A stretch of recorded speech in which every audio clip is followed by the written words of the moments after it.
She survived her crazy boss and his bizarre head push-ups strictly for the hazard pay. But when he suddenly fakes their romance to dodge an arranged marriage, it is payback time. Now, the arrogant tyrant is the one kissing the floor. A crowd gathers around a fresh recruitment poster for the Royal Guard under the Schomburgs, right in the middle of a busy corridor. One guy points out that this is not a standard Navy ad, noting the recruiter is none other than the hero of the kingdom's army, the notoriously handsome Archduke himself. However, rumors are swirling that the man has a personality toxic enough to peel paint, making this a clear casting call for cannon fodder. Ignoring the gossip, our girl marches right up and yanks the poster off the wall, declaring she will take the job. Her red-haired friend immediately panics, warning her that surviving this assignment is mathematically impossible and that the poster only made it this far because literally no one else wants to apply. Our girl just grins like she has discovered gold. She mentally calculates that the massive 200% quarterly commission incentives will keep her family fed and housed for an entire season. She figures she only needs to endure the terrible boss for 1 year, wondering just how tough the Archduke could possibly be. Deciding that keeping her family from starving is the only thing that matters, she gives a confident wink and decides to dive right in. Fast forward to the harsh reality of the job, and our girl is practically a walking zombie. She is so utterly exhausted she is one breeze away from fainting. The Archduke firmly orders his new second lieutenant to get her head down. Our girl quickly realizes she is the one getting totally screwed. The famously generous incentive pay is clearly just hazard pay for dealing with a man so crazy that absolutely no one has survived his employment for more than 2 months. Case in point, our girl is currently on the ground, performing a bizarre version of push-ups using her head instead of her arms. She is completely drenched in sweat while enduring a service inspection, which is really just a fancy military word for medieval punishment. She tells herself she has to push through the agony because her bank account depends on it. Later, at her desk, our girl furiously doodles on a piece of paper to vent her frustration. She questions the absolute lack of logic in punishing an aide just because the workaholic general insists on working ungodly overtime hours.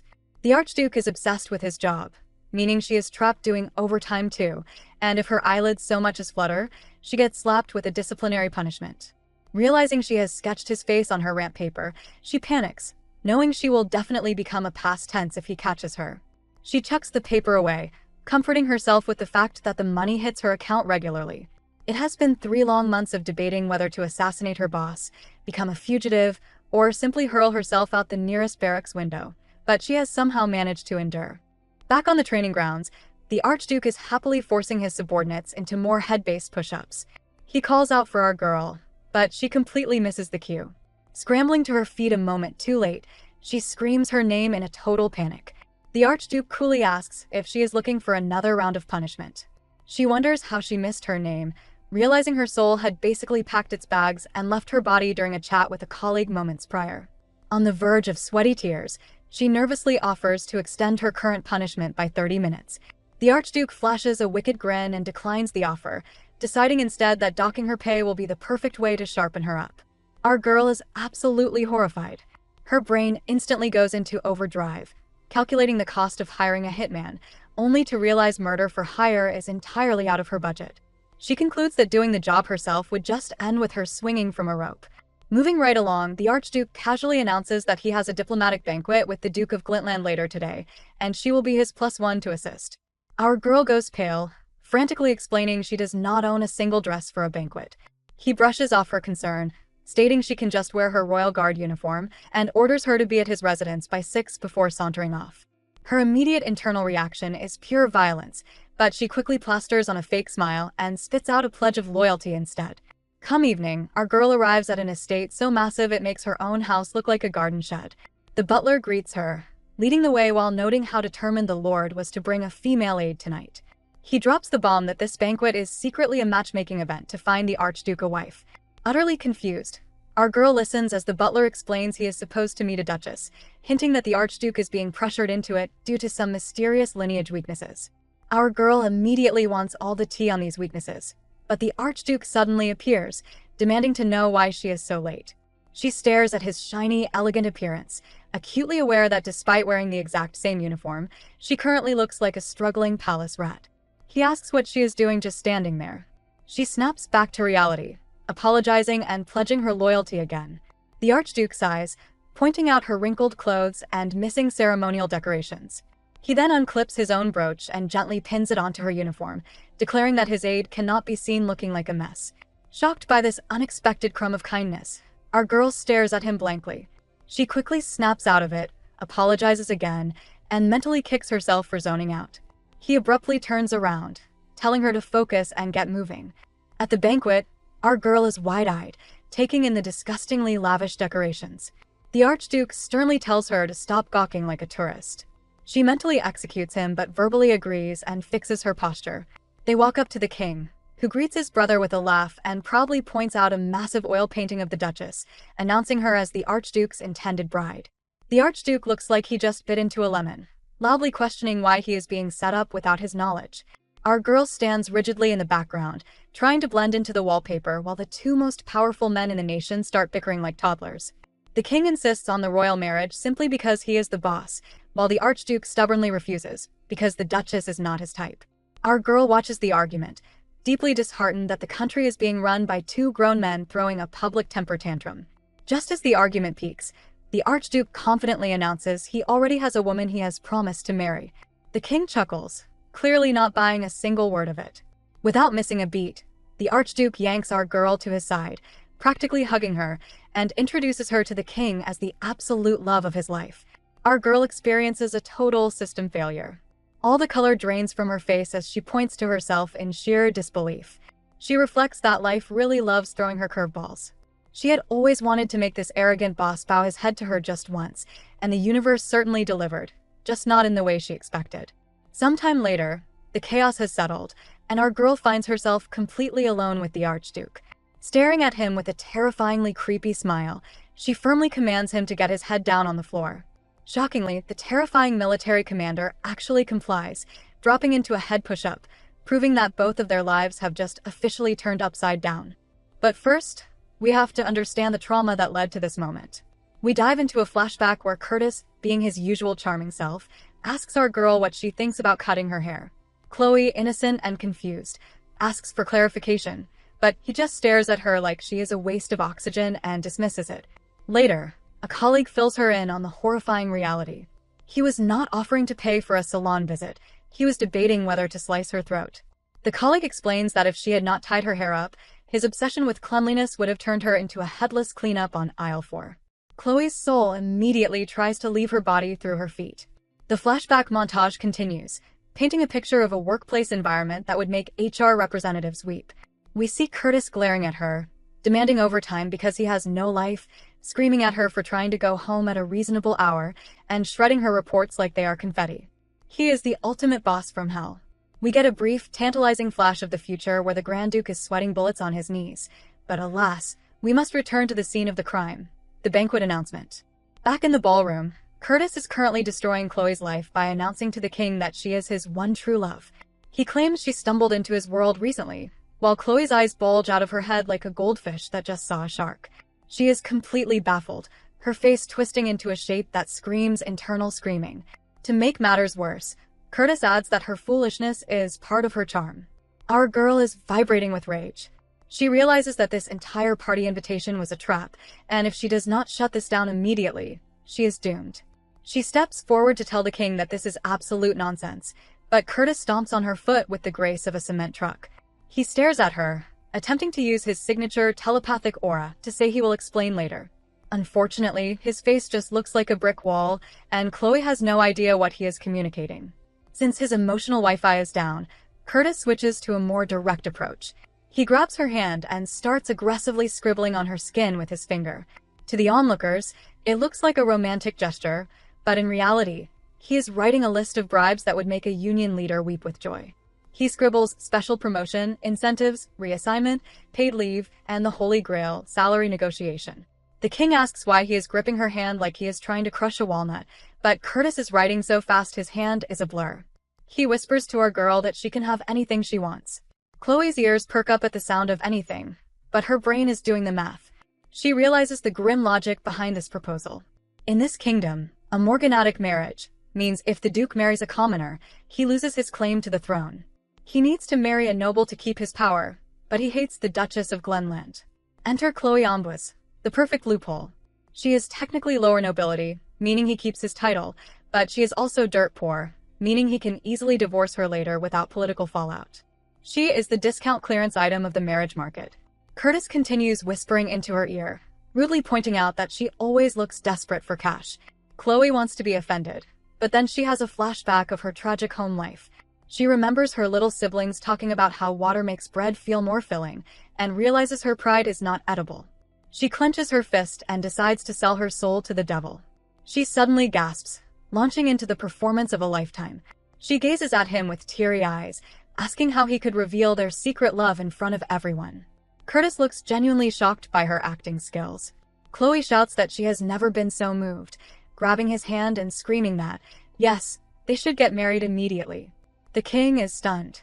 The nobility applauds, though they look like they just watched a car crash. Meanwhile, the happy couple stands there, frozen. Curtis whispers that they need to talk in private, and Chloe whispers back that a private negotiation is exactly what she was hoping for. The narration ominously notes that we are now exactly 30 minutes away from the Grand Duke ending up on the floor.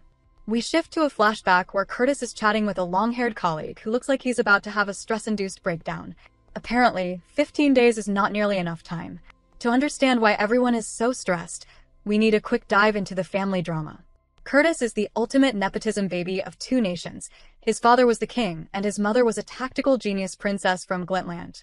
His mom knew the royal court was a shark tank, so she played the long game to keep her son from becoming a target in the political Hunger Games. She successfully secured him dual titles in both nations, so he'd always have a backup plan if things got spicy. The problem? Curtis is so disgustingly perfect. A military hero, a genius, and blessed with a face that belongs on a coin, that his claim to the throne is making the current king lose sleep. Even though he's the second son and joined the military like a good boy, his title as the Grand Duke of Berk keeps him dangerously close to the crown.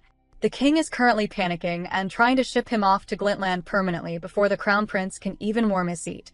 His colleague suggests he just pick one of the many noble groupies, or maybe that Navy girl, Lady Arya, to fix his image and stall the king. But Curtis already has a specific victim in mind, our girl, even if he is not entirely sure she will be a willing team player. Back in the present, the Lady of Unfortunate Fate is currently slumped in a chair, looking like a deflated balloon. Chloe hands back the fancy brooch Curtis lent her, and he actually compliments her, admitting he didn't expect her to lie with such conviction. Chloe nervously jokes that she discovered a hidden talent for deceit, but deep down, she is just happy she didn't pass out. We then get a delicious replay of how they checkmated the king. In the flashback, the king is grilling them, demanding to know why they kept this love a secret. Chloe, channeling her inner soap opera star, claims she kept it quiet because she thought Curtis was just toying with her poor, fragile heart. She sniffs, wiping away fake tears, wailing that she thought their love was just a fleeting romance. Curtis stands there, stiff as a board, trying to telepathically tell her to dial it down, while Chloe shoots him a glare that screams, "Work with me or die." The king, skeptical, calls her performance cute but demands actual proof. Chloe, realizing she needs to drop a nuclear bomb to end this conversation, points to the brooch on her chest. She sweetly suggests the king check the back of it, where the Grand Duke's family crest is engraved.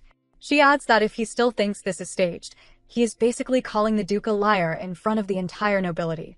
The king realizes he has been cornered by a broke adjutant. He grinds his teeth in pure fury, but he has to back down. Back in the private room, Chloe and Curtis share a bonding moment over how satisfying the king's defeated face was. Curtis admits he never could have gotten that reaction on his own. But the fun is over, and Chloe asks what the plan is now. Curtis drops the bomb. Originally, he just wanted a fake girlfriend, but since they went so hard on the true love narrative, they have no choice but to actually get married. Chloe's soul withers. She realizes she is skipping the dating phase entirely and jumping straight into a sham marriage with her nightmare boss. But then, a light bulb goes off in her head. She realizes that for the first time in history, he needs her. She is the only thing standing between him and political ruin. She clenches her fist, remembering every unpaid overtime hour, every insult, and every moment of stress he caused her. It is time for payback. She smiles, but it is not a nice smile. It is the smile of a predator looking at a wounded gazelle. She tells him that if he wants her cooperation, he needs to show some sincerity. She points to the floor and demands that the Grand Duke of Berk get on his knees. Curtis looks at her like she has grown a second head, asking if she is serious. Chloe, vibrating with the thrill of revenge, tells him to hurry up and grovel. In her mind, She is imagining him weeping and begging for forgiveness for all the paperwork he made her do. She is ready for her power trip. Curtis pauses, looking confused, and then suddenly agrees. He says she is right and that they skipped an important step. He opens a drawer and pulls out a velvet box. He explains that this is his mother's ring. Before Chloe can process what is happening, Curtis drops to one knee. But he isn't groveling in humiliation like she wanted. He is kneeling in the classic, romantic proposal pose. He looks up at her with those dangerous eyes and asks her to marry him. Chloe stands there, completely short-circuited. She wanted to humiliate him, but instead, she just got the most romantic proposal in the kingdom, and she has no idea how to handle it. Meanwhile, news travels fast. We cut to the Duchess of Glintland, who hears the rumor that the Grand Duke already has a fiancé, and let's just say, the storm is coming. Curtis is currently kneeling, offering up the sacred flame heirloom like it is a peace treaty, fully convinced he is nailing the role of the romantic lead. He asks if this display finally satisfies her, looking smug enough to warrant a restraining order. Chloe, however, looks at the priceless ring with the same enthusiasm one might have for a cockroach. She tells him she is disgusted, pointing out that using a legendary family treasure to pressure her into a sham marriage is basically emotional kidnapping. Curtis is genuinely baffled, wondering what on earth she wanted if not a diamond the size of a grape. Chloe clarifies that she did not want a jewelry commercial. She wanted a literal military-grade head-to-the-floor apology.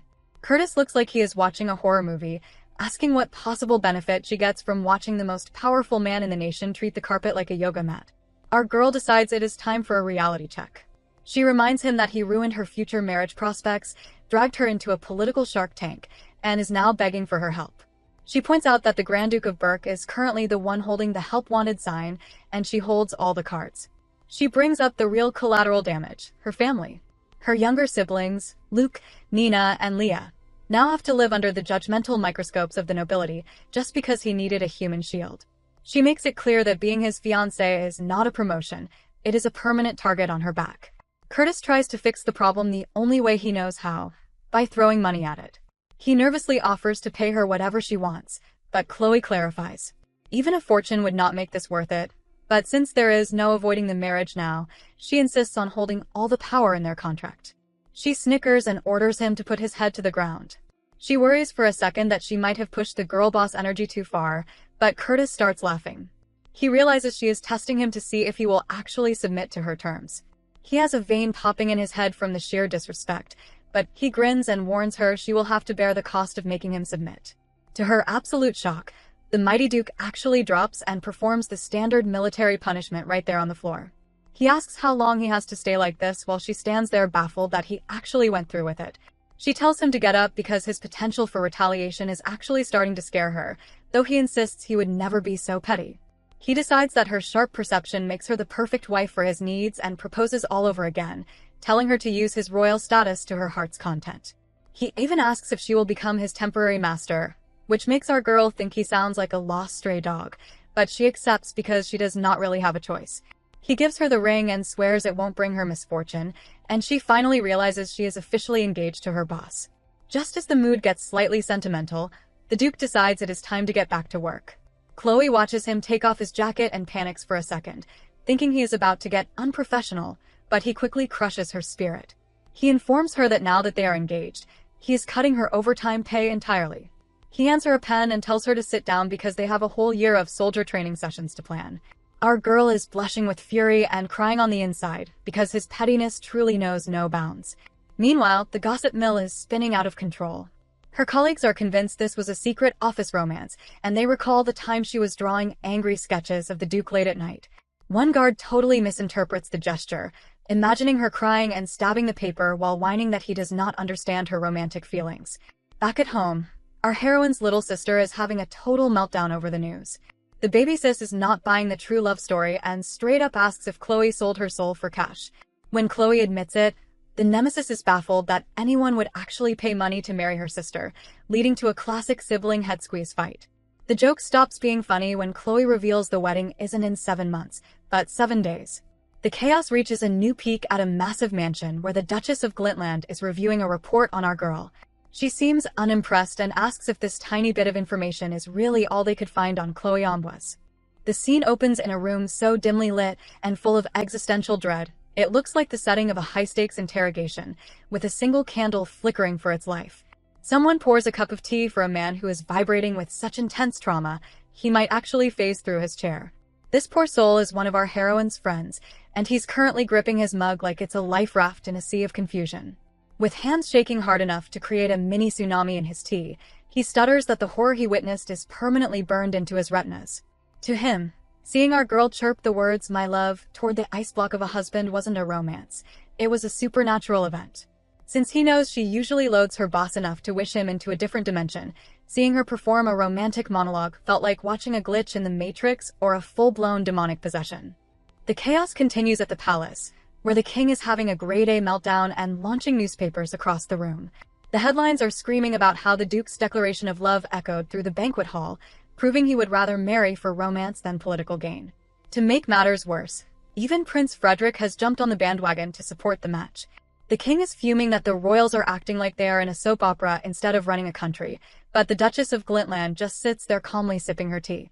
She offers a fake apology for causing turmoil, while the king's head throb reaches a fever pitch. He rants about members of the royal family disregarding national interests, but the Duchess pivots with some expert-level manipulation. She suggests that this might actually be a win for the king, as the people will surely trust a steady monarch over a duke who only follows his heart. The king's ego gets a massive boost and he starts grinning like a fool, agreeing that he is indeed the superior leader. He decides he cannot interfere with the marriage now that it is official, but he ominously notes that love rarely lasts and invites the Duchess to stay a while longer. Once the king leaves, the Duchess drops the act and hurls her fan across the room in a fit of rage. She is livid that she traveled all this way just to be sidelined, but she insists the game isn't over until the final whistle. She summons her attendant to inspect her dowry items, eyeing a particular vase with a predatory glint. She decides it's not half bad and orders it to be sent to the nightmare boss as a wedding gift, clearly planning her next move. Meanwhile, our girl officially reports for duty, announcing her arrival as Warrant Officer Chloe. Her boss asks if her family is settling into their new home, and we see a flashback of the siblings reacting to their high society upgrade. Her little sister, Leah, is actually sobbing, convinced she has died and gone to heaven because she is too young to be this blessed. The other sister is busy testing the floor, amazed that the ground is soft enough to sleep on. Chloe had to break it to them that they aren't in the afterlife, just the annex of the Duke's massive estate.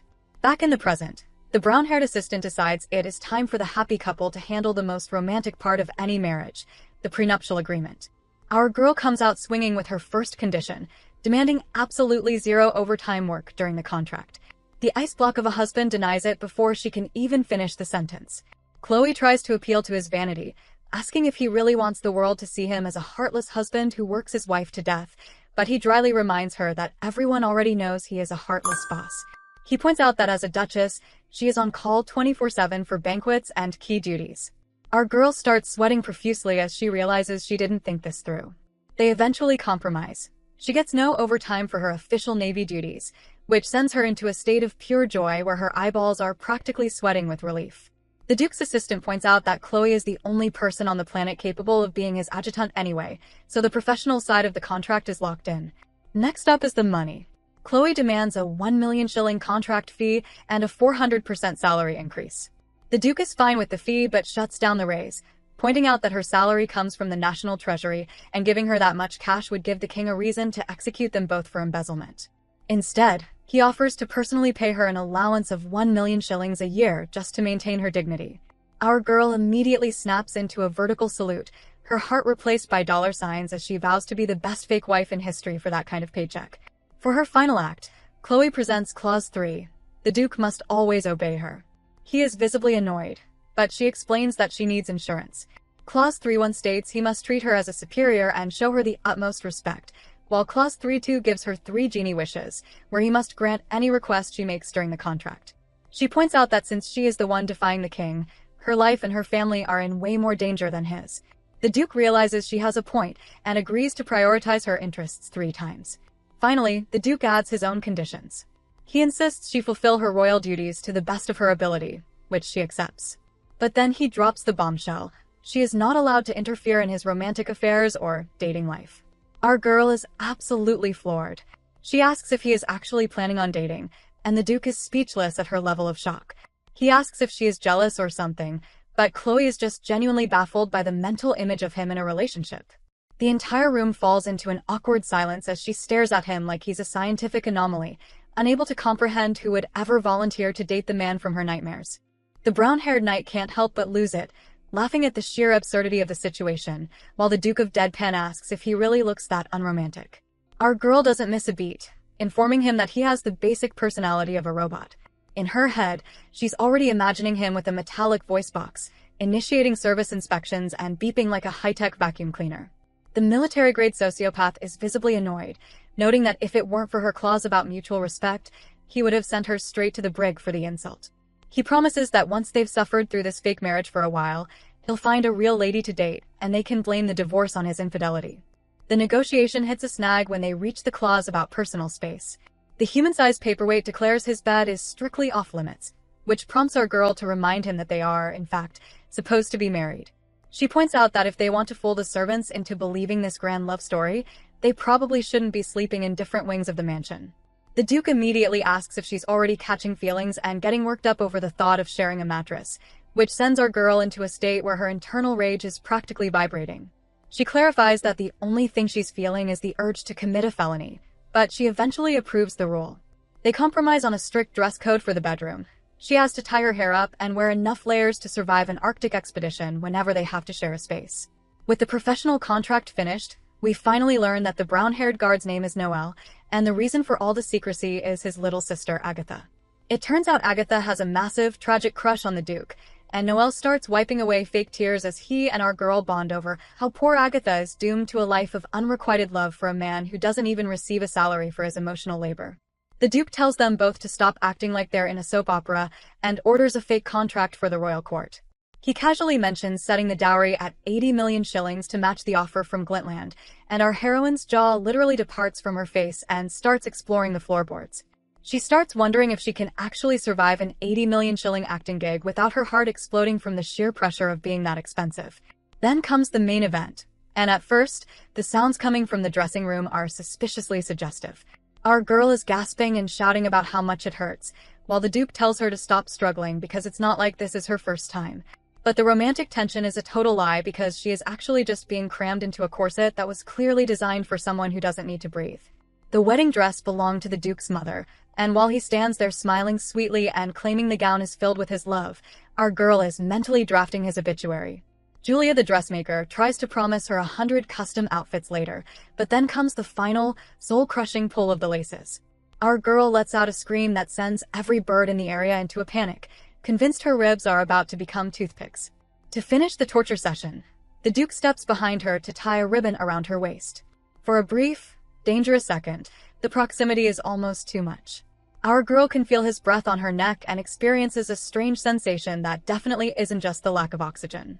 But the moment is shattered when he yanks the ribbon, so tight her soul practically leaves her body for a permanent vacation. She's certain he just fractured something important, but the Duke just tells her to stop being so dramatic about a little silk. As she recovers from the near-death experience, she realizes she was totally defenseless. Since a custom dress is impossible to make in 3 days, our girl ditches the killer gown, throws her military jacket back on, and declares that she has a much better idea for her wedding day look. The big day has finally arrived, and the weather is acting like everything is perfectly normal, complete with a soft breeze and birds singing their hearts out. But while the husband is looking like a high-definition dream, our girl is currently standing there looking like a fresh corpse that just climbed out of a shallow grave. The Duke of Emotional Damage finds her exhaustion hilarious, even having the nerve to comment on how funny her face looks. She snaps back that her misery is his fault, citing the endless list of blood ceremonies and noble name memorization sessions he put her through. He just dryly asks if she thought becoming royalty would be a walk in the park, suggesting she should have just been born into the royal family if she's that jealous. Our heroine is currently contemplating how many years she would get for punching a groom at the altar, but the thought is interrupted by a gray-haired man approaching from behind.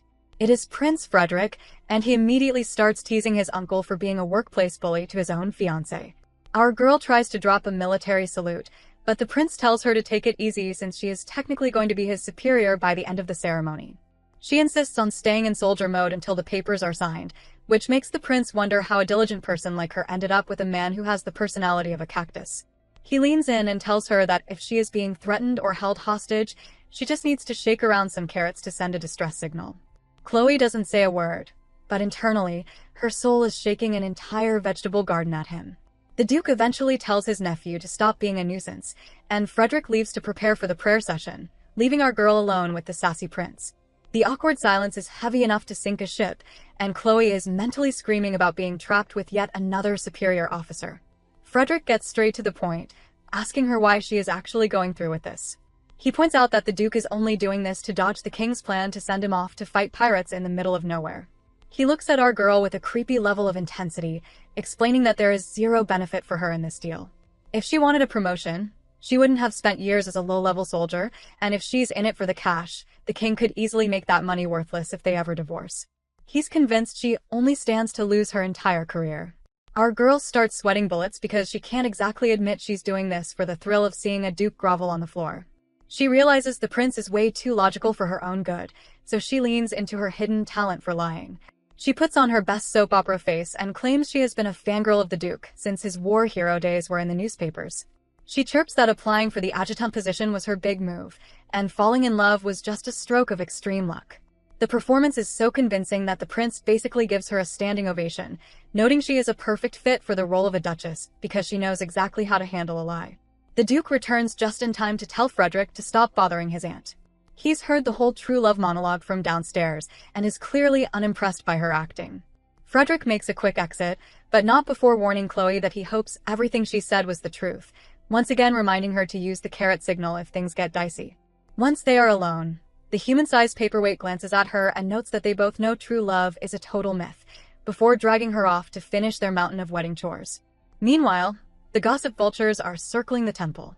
The noble ladies are busy whispering that the Duke must have had some kind of unexpected accident, with Chloe to justify such a rushed wedding. They mock the ceremony for being held in a temple with a royal guard, just to compensate for the bride's lack of family money. The red-headed noble pointedly notes that the only people on the bride's side are a bunch of kids because her parents aren't even there. Chloe's siblings are sitting right there overhearing every word, and the brother is currently vibrating with the urge to start a riot. His sister tries to tell him to keep it together for their sister's reputation, but the brother points out that Chloe is already the one causing a scene just by being herself. The atmosphere shifts when the Duchess of Glintland makes her grand entrance, looking so stunning that the crowd is convinced she is going to overshadow the bride completely. The rumors are flying that Chloe had to raid the old storage units of Queen Mildred just to find something that could even compete with the Duchess. The guards finally call for everyone to take their seats, and the announcer prepares to introduce the happy couple. But when the doors swing open, the entire room goes into a state of collective shock. Instead of a mountain of lace and a traditional tuxedo, our girl and her nightmare boss march in wearing full, high-fashion military uniforms. They look absolutely lethal and completely unbothered, proving that even at her own wedding, our heroine refuses to play by the rules. We flash back 3 days to the moment our girl's ribs were officially declaring war on her corset. Instead of surrendering to fashion-induced suffocation, she decides to pitch a tactical upgrade. She checks with the dressmaker and confirms that the only strictly required items for a royal wedding are the crown and the ceremonial sash. Since she already has a crown on loan from Princess Beatrice, she suggests they lean into their identities as members of the royal guard. She frames it as a brilliant political play for the Duke of Emotional Damage, arguing that wearing their military whites will show the king he has zero interest in the throne and is purely dedicated to his service. Our favorite military-grade sociopath actually likes the idea, and the two of them agree to this unprecedented, high-fashion military takeover. Back in the present, the happy couple is marching down the aisle looking like a pair of high-fashion action figures. The nobility is in a state of collective brain lag, whispering about whether they are witnessing a wedding or a very stylish coup. Even the professional haters in the crowd have to admit the look is iconic, noting that Queen Mildred's crown somehow works perfectly with the military gear. The rumors about her being overshadowed by the Duchess of Glintland die a swift death because our girl is serving a completely different, lethal level of elegance. Priest James Luther steps up to witness the union, asking if their love will last forever. While the Duke is technically saying the words, his brain is busy doing the mental math on their eventual divorce. He's already imagining her second wedding where she can wear a proper dress and marry someone she actually likes, but for now, he's just annoyed by the sheer effort of the ceremony. He gives a firm affirmative, and our girl follows suit with her own bow. When the Duke actually cracks a smile, the guests nearly trip over themselves, with half the room admitting they only showed up to see his high-definition face in person anyway. The Duke then decides it's time for some expensive theatrics, presenting a stunning pink stone necklace. He leans in suspiciously close to snap it onto her neck, whispering that the uniform suits her perfectly, while our heroine's face begins to experience a localized heat wave. Before the priest can even move on to the next part of the service, the Duke interrupts to whip out the sacred flame ring. He vows, "As a token of my love and faithfulness, I offer this ring to you, Chloe Ambwas." The room descends into a frenzy of murmurs because gifting the legendary heirloom of Queen Mildred is a massive deal. Chloe's brother is confused, thinking that giving a ring at a wedding is just basic human decency, but her sister Leah is the only one who catches the legal fine print. By specifically addressing her as Chloe Ambwas instead of using his own last name, the Duke is making sure that ring belongs to her personally, regardless of what happens with the marriage. Our girl is currently screaming with her eyes, trying to figure out what he's pulling, and he talks back for her to just stay cool and act natural. He whispers that the rock is just compensation for the damages she's about to endure, a comment that makes Chloe's survival instincts start vibrating with pure terror. Finally, the priest calls for them to seal the marriage with a kiss.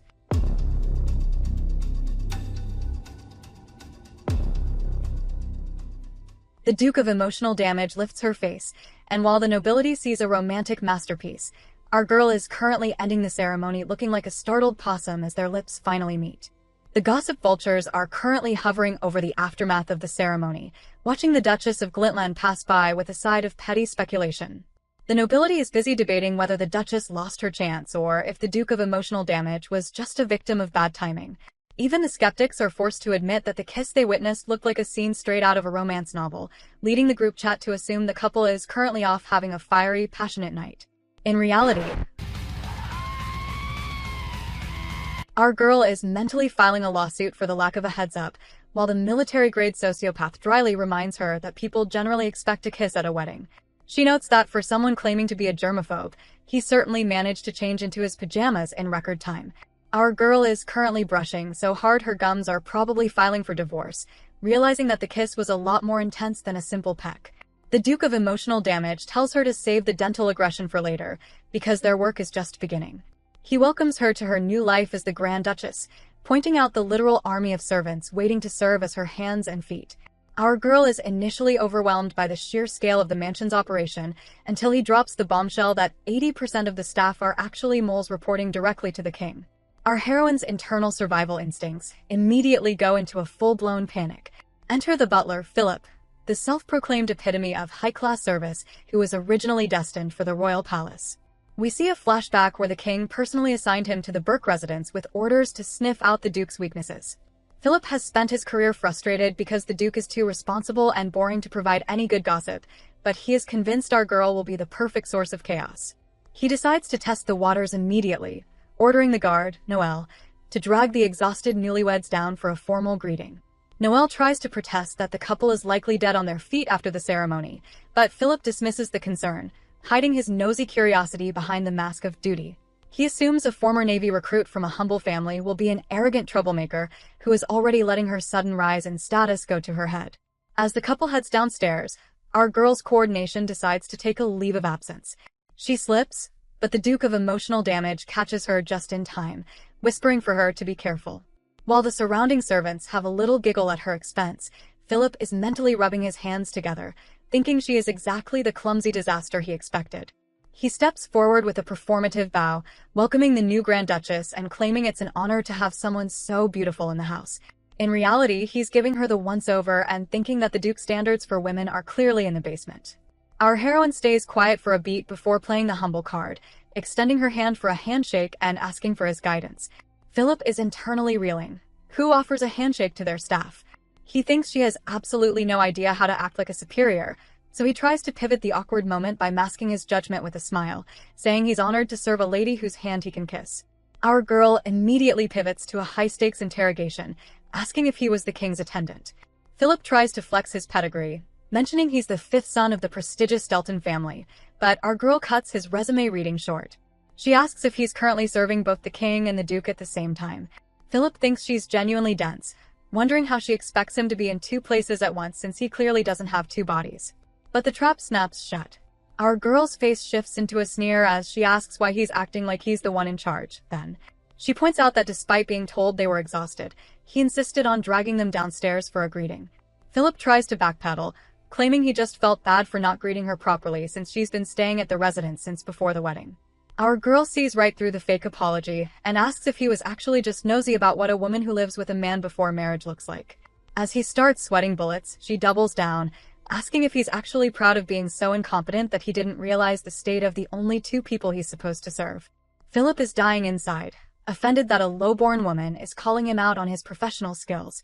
She's not done though. She notes that while she treated him with respect, he spent their entire meeting sarcastically evaluating her beauty instead of showing proper respect to his superior.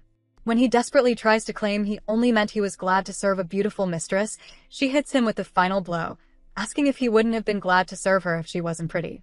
She drops a devilish smile, leaving the butler absolutely paralyzed and dying inside. The butler is currently pleading for his life, insisting he truly does find our girl beautiful, but she isn't accepting his fake flattery. She turns to the Duke with a sarcastic "my love," noting that things are surprisingly laid back in this residence. She points out that in the military, he never lets his subordinates make him repeat himself, yet here the butler is acting like he's deaf. The Duke actually lets out a sweet laugh, reminding her that they aren't on a battleship anymore. Our girl just sighs, telling him she can't believe how foolish this man is for continuing to judge her even after being scolded for it. When Philip tries to swear he was only trying to praise her, our girl decides to provide a live translation of his aristocratic nonsense. She brings up the handshake incident, noting that when he said he'd be honored to kiss a lady's hand, he was actually implying she's beneath the average lady and unworthy of the gesture. She tells him she isn't nearly as ignorant as he hopes, and that she's well aware of his textbook insults. Our heroine decides to provide a live translation of all the shade he threw so far. She starts with his comment about how her beauty would make the place more lively, scoffing at the word beautiful. She translates his real meaning, that she is the kind of woman a mere servant like him feels entitled to judge and evaluate.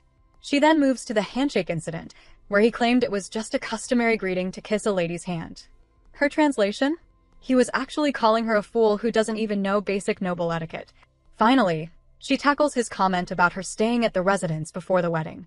She exposes the venom behind those words, noting he was really calling her an easy woman for hanging around a man's estate before marriage. Philip denies the accusation, sweating bullets and swearing on his name that he is only there to serve with sincerity. The Duke just stands there grinning at the spectacle.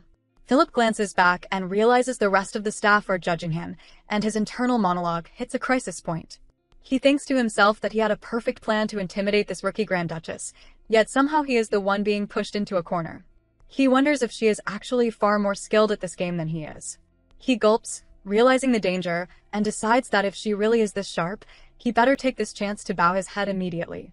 He drops into a formal bow, claiming he sincerely apologizes for a lapse in judgment caused by his excitement.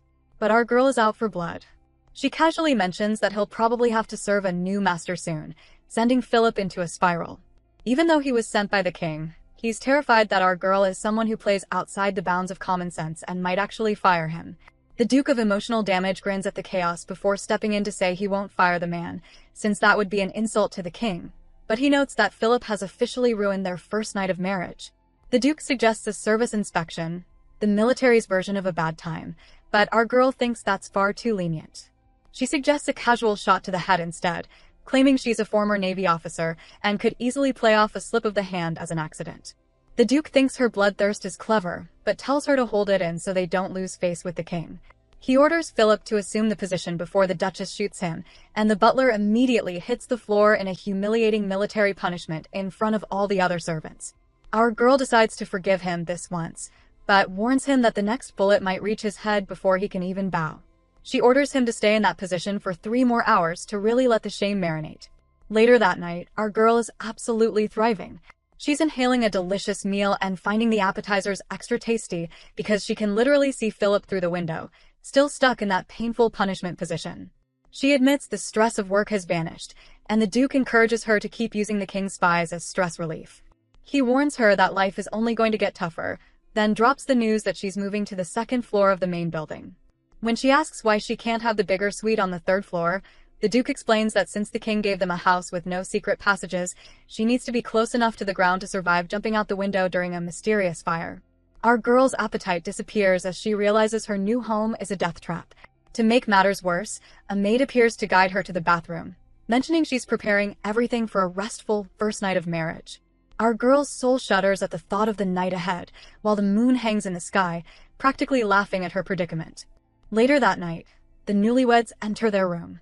Our girl takes one look around and realizes the vibe is less romantic honeymoon suite and more paranoid bunker. The ceiling is plain to spot hidden assassins, and weapons are within arm's reach. She realizes this is her new habitat. The Duke taps his glass against her cheek to snap her out of it, asking if she is praying. When she hits him with a formal title, he smiles and drops a line about this being the first time he has brought a woman to his bedroom. He winks and gestures with a level of seduction that immediately triggers our girl's internal alarm system. Her brain runs the math. Liar equals jerk. Jerk must be eliminated. She instinctively reaches for her gun to neutralize the threat, only to freeze in shock because she is currently wearing cute, fluffy pajamas, not tactical gear. Curtis loses his absolute mind laughing. He asks if she is seriously looking for a weapon and wipes tears from his eyes, declaring that she is so fun to tease and that he definitely chose the right Duchess. Internally, he admits this is exactly the reaction he wanted. He thinks back to their earlier moments, the corset tying, the irritation he felt at the banquet, and that impulsive decision to give her the sacred flame. If she had reacted like a normal blushing bride to that kiss, it would have meant she actually cared. Back in the present, he asks if she is not happy that her husband is not some uptight prude about premarital purity. Our girl sarcastically retorts that she is sure her amazing husband will remain pure even after marriage. He hums, eyeing her thin pajamas. He lifts one of her straps, noting that with just the two of them alone, he wonders if that purity will hold up. He lets the strap fall with a snap. Silence descends on the room like a heavy blanket. The Duke immediately realizes he screwed up the vibe. Our girl breaks the tension by saying she trusts him. When he points out that 3 months is barely enough time to know someone, she clarifies. She trusts his inhumanity, not his humanity. She points out that he worked her to the bone for 3 months and then shamelessly proposed a contract marriage. She knows he will not ruin this arrangement on a mere impulse because if he does, his corpse is going to end up buried in Glintland. The Duke laughs, asking what happens if he chooses to ruin it anyway. Our girl does not hesitate. She threatens to kick him in the groin, so hard he will never produce an heir, then jump out the window.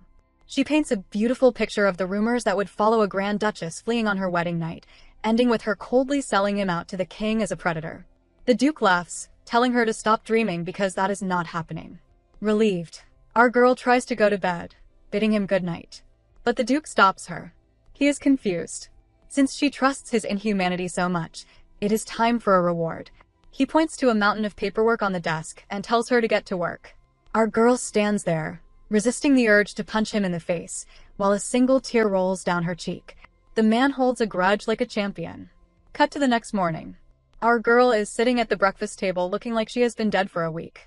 A maid asks if she is tired, and our girl trembles, admitting she barely slept. The maid gasps scandalously, and the Duke makes it worse by remarking that 3 hours of sleep is plenty of love for newlyweds. Our girl shoots back that he is the one responsible for keeping her up all night. The maid panics and rushes off to get easy-to-digest food for the delicate lady. Once they are alone, our girl sarcastically congratulates him on hitting the jackpot with a wife who works this hard. He does not deny it.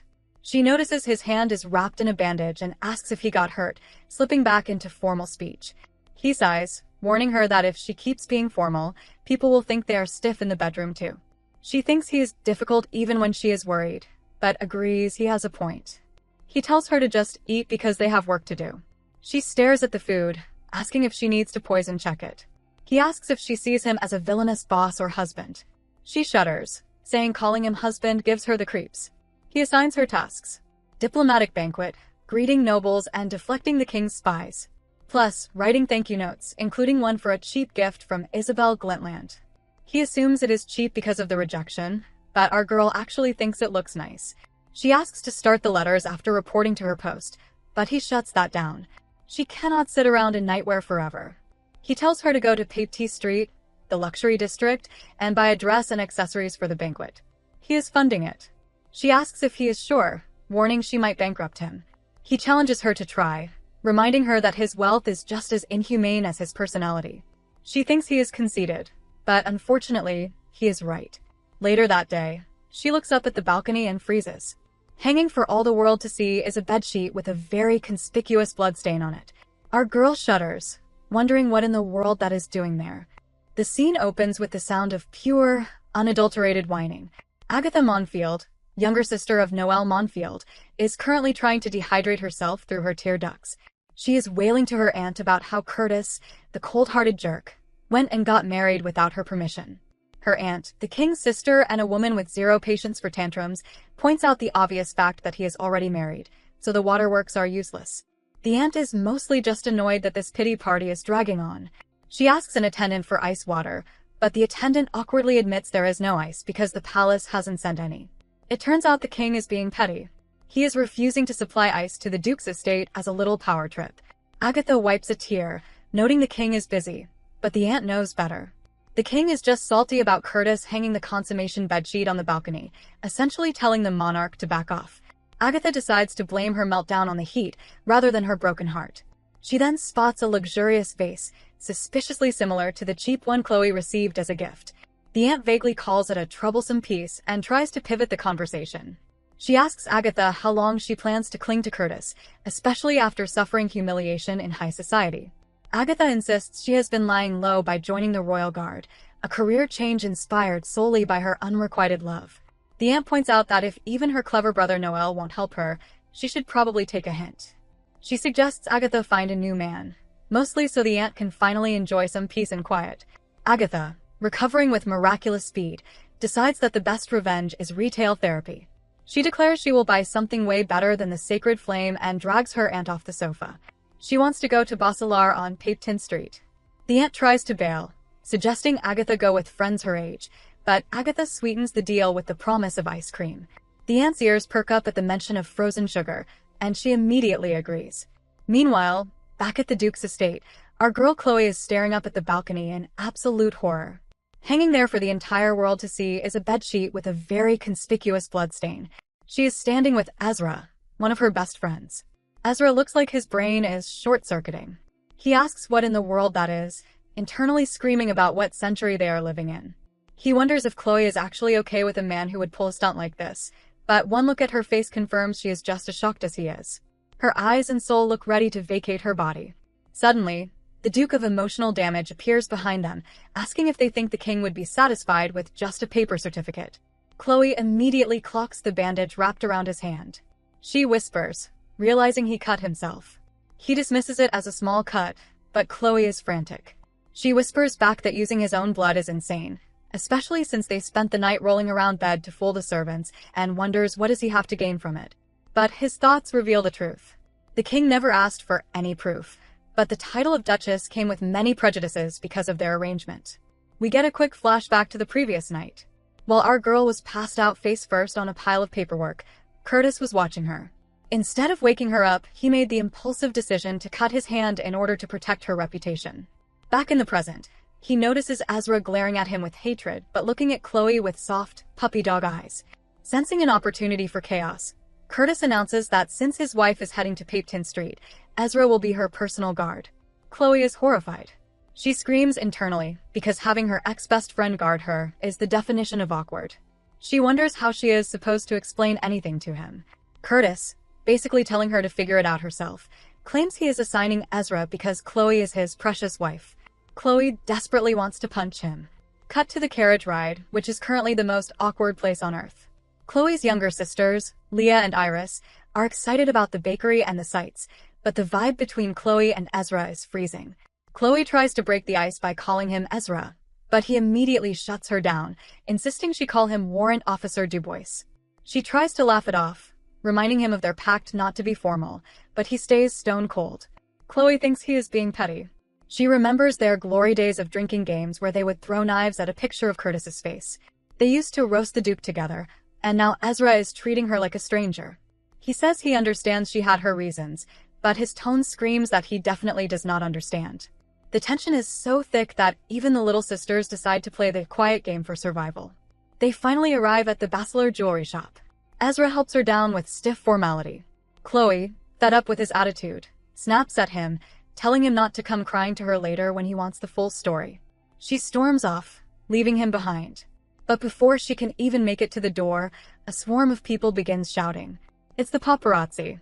Reporters surround the carriage, screaming Grand Duchess, and asking invasive questions about the bloody bedsheet. Our girl realizes she has walked straight into a media ambush.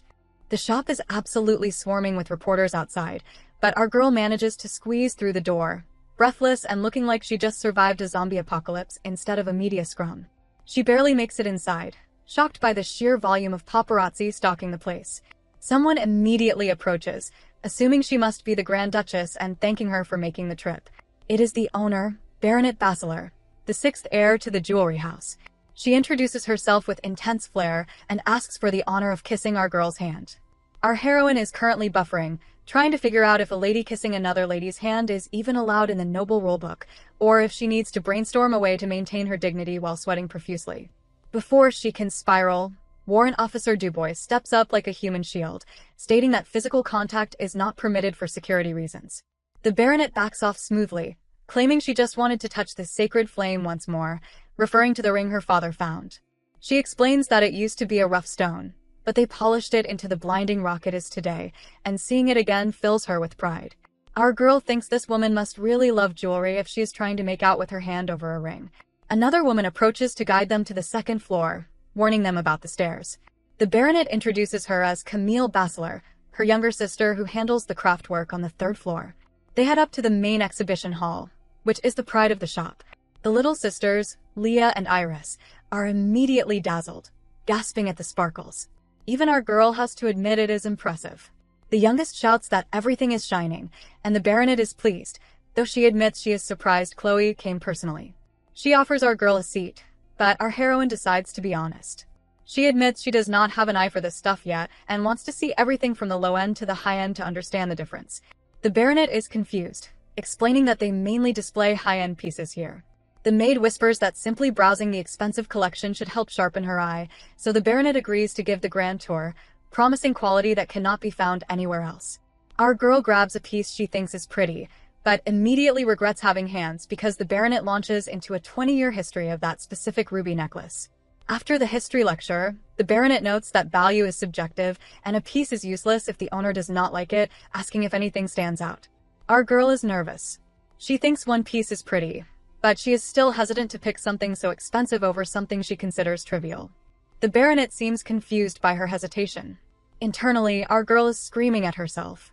Even though she is the Grand Duchess now, she is still stingy about spending money on rocks. She cannot eat them. They are not a necessity, and spending millions of shillings on shiny stones is a concept her brain refuses to process. The maid insists she needs a collection for banquets and daily use.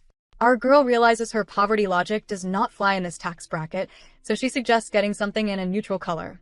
This triggers Leah, who shouts that nobody goes for neutral colors when buying jewelry. She points out that Chloe's entire closet is already full of boring brown clothes. Our girl is embarrassed and defends the color brown, but Leah asks why she is still hunting for brown things even after marrying a duke.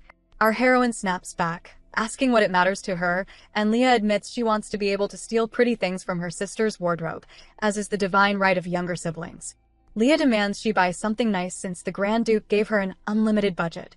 While the sisters' bickering makes the maid laugh and the Baronet sweat, the little one pipes up, exposing Leah for telling her that Chloe likes brown because they are the cheapest and don't need dyeing. In the middle of this chaos, Camille lets out a small laugh. The room instantly freezes.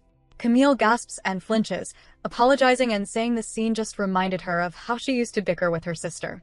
The Baronet goes full tyrant mode, ordering Camille to get on her knees and apologize for the unforgivable sin of laughing. Our girl is horrified and tells Camille to stand up, insisting that the sisters were the ones being thoughtless. Camille keeps apologizing profusely, and our girl realizes this woman is terrified. Trying to pivot, our girl notes that Camille is the artisan, and asks to look at things like the necklace Camille is currently wearing.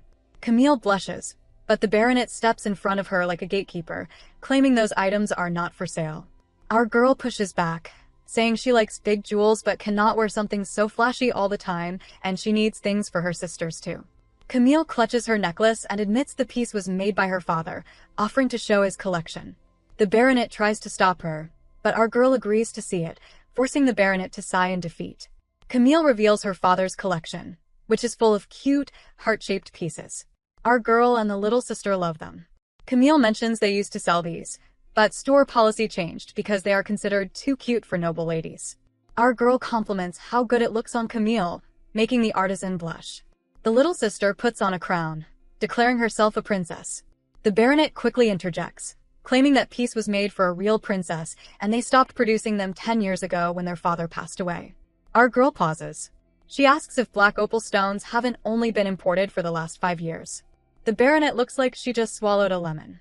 Our girl calmly explains that back in her Navy days, they were preparing to go to war over those specific stones, so she knows exactly when they appeared. The baronet starts fidgeting and claiming she wasn't trying to deceive anyone. Camille finally confesses that she made the piece herself. Our girl understands immediately that there is no need to go into details if they are refusing to sell it, but the baronet is still freaking out, desperate to explain herself. Our girl realizes that being the Grand Duchess makes her accidentally intimidating. It is probably a good thing she didn't go back to the military, or she might have caused a diplomatic incident just by breathing. She decides to let it go and leave, telling the baronet she isn't upset, just disappointed that the prettier items aren't for sale. Suddenly, a voice from behind sneers that the items might look good to someone without a discerning eye. Our girl turns around to see a woman standing there. The shopkeepers are confused about how she got in since the store was reserved for Her Highness. She has a flashback to her friend Noel, the long-haired captain who works for the Duke. He had once told her that his sister Agatha had a massive crush on Curtis. Back in reality, our girl looks Agatha, who looks like an absolute spoiled brat. The baronet tries to herd the intruder away, but Agatha Monfils plants her feet like a stubborn mule. She demands to know if the person inside is more important than her, while the poor shop owner sweats enough to ruin the expensive carpet. Our girl just watches the entitlement show unfold from the comfort of her velvet chair. Warrant Officer Dubois steps in to intervene, but Agatha recognizes him immediately. She smirks, assuming he is here buying a ring for his fiancée. Our girl decides to interrupt this train wreck. She loudly muses to the room that Second Lieutenant Noel Monfils is a prince among men, polite, competent, and incredibly considerate. Agatha looks confused by the sudden praise for her brother until our girl delivers the backhand. Apparently, the genetic lottery completely skipped his sister. Agatha bristles, but our heroine stands up. She flashes a devilish smile and, more importantly, the massive sacred flame ring right in the brat's face. She asks if she really looks like the type to be marrying a warrant officer. Agatha flinches at the blinding rock but plays dumb, claiming she has no idea who this person is. Our girl sneers. With the paparazzi swarming outside and the staff walking on eggshells, Agatha would have to be professionally oblivious to miss the memo. Agatha clenches her fists, trembling with the rage of a toddler denied a toy. Our girl realizes she is fighting a child and figures there is no point arguing with someone whose unrequited love plans she accidentally ruined. She tries to de-escalate by introducing herself as the Grand Duchess, but Agatha cuts her off, screaming that she is shameless for parading her lover around the day after her wedding. Our girl freezes. Her brain buffers at the word lover. She scans the room for suspects: shopkeeper, maid, 2 sisters. The only male species present is Dubois. While our girl stares in horror, Leah connects the dots. She asks if Dubois is the pathetic loser who used Chloe's name to dodge marriage because he was too scared of his mother. Dubois confirms this by sweating through his uniform. We jump back 2 months to a drunk Ezra sobbing in a pub about his marriage deadline. His friend George had the brilliant idea to use Chloe as a shield because she was the #1 worst bride candidate, poor, ex-Navy, and 0 family backing. While the other officers were offended on her behalf, our girl didn't care. She agreed to the fake dating scheme purely for the free food. The squad immediately worshipped her as a legend, and Ezra bought his freedom with boxes of fancy sweets. Back in the present, Chloe and Leah are practically drooling over the memory of those snacks. Agatha is disgusted, shouting that no noblewoman would sell her reputation for sugar. Our girl disagrees internally. Unlike kneeling for royalty, at least the fake dating scheme came with snacks. Agatha pivots, claiming Dubois was betrayed when his lover married the Duke, and insists the Grand Duke must be in the dark about this affair. Our girl sarcastically agrees. It is hard for the Duke to know about an affair that exists entirely in Agatha's imagination. She decides to end this headache with 2 points. First, she has working eyes. Dating Dubois would be a massive downgrade, and she finds the suggestion personally insulting. Dubois cries in the corner at the stray bullet. Second, she pulls rank. She reminds Agatha that a warrant officer outranks a sergeant. When Agatha argues that she is currently on leave, our girl springs the trap. If she is on leave, she is just a count's daughter. That makes Chloe the Grand Duchess of Berk, a rank that crushes hers into dust. She smiles, waiting for the reality of the hierarchy to hit Agatha like a freight train. Agatha is flailing. She screams, asking who exactly recognizes our girl as the Grand Duchess. Chloe calmly replies that Curtis does, And since Agatha isn't part of the Evans or Burke families, her approval rating is about as relevant as a screen door on a submarine. Agatha goes speechless for a second, realizes she has no comeback, and immediately starts crying. Our girl is confused. She asks if Agatha is leaking tears over the Grand Duke. Agatha furiously wipes her face, denying everything and shouting that he doesn't matter to her. Chloe presses, asking if she likes him that much. Agatha snaps, accusing our girl of trying to rile her up. Chloe sighs. She tells the brat that her tears are too precious to be wasted over this nonsense. Internally, our heroine realizes she is just bullying a kid at this point. She decides to be the bigger person and suggests they go their separate ways to save the baronet from a heart attack. But Agatha has the survival instincts of a suicidal lemming. She sneers, asking why she should leave. Chloe reminds her that she outranks her, so by noble logic, the shop should prioritize the Grand Duchess. Agatha scoffs. She claims that for someone ranked so highly, Chloe sure has her eyes set on some cheap stuff. She points at the display, calling the Bachelor collection old news. The shopkeeper looks like she wants to melt into the floorboards. She curses herself for not melting these items down years ago, knowing deep down that keeping sentimental keepsakes in a business is a recipe for disaster. Agatha isn't done. She turns around, declaring that the question of who is the most important person here is about to be answered. She turns toward the stairs and shouts for Aunt Mary, telling her she won't believe what just happened. Our girl freezes. Aunt Mary turns out to be Marquis Flandra, the king's younger sister and the absolute apex predator of high society. Chloe remembers Curtis drilling this woman's profile into her head. No wonder Agatha was so confident. She brought a nuclear weapon to a knife fight. We cut to a few minutes earlier to see how this disaster started.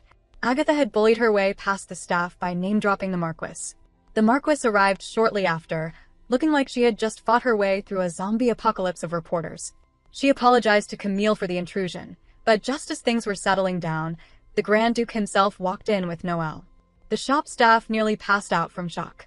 Curtis, usually colder than a morgue, greeted the Marquis by calling her sis. Everyone's soul left their body. The Marquis was baffled, wondering if the ice-cold Duke had finally thawed or if he was just sucking up. Curtis admitted Noelle had scolded him for leaving his wife alone. The Marquis laughed, calling him a piece of work, but Curtis smoothly replied that as a respected elder, she is the only priority he pays respects to. He offered to escort her upstairs, but stopped dead in his tracks when he heard Agatha shouting from the other room. Behind the curtain, the Duke and Noelle listened to the drama unfold.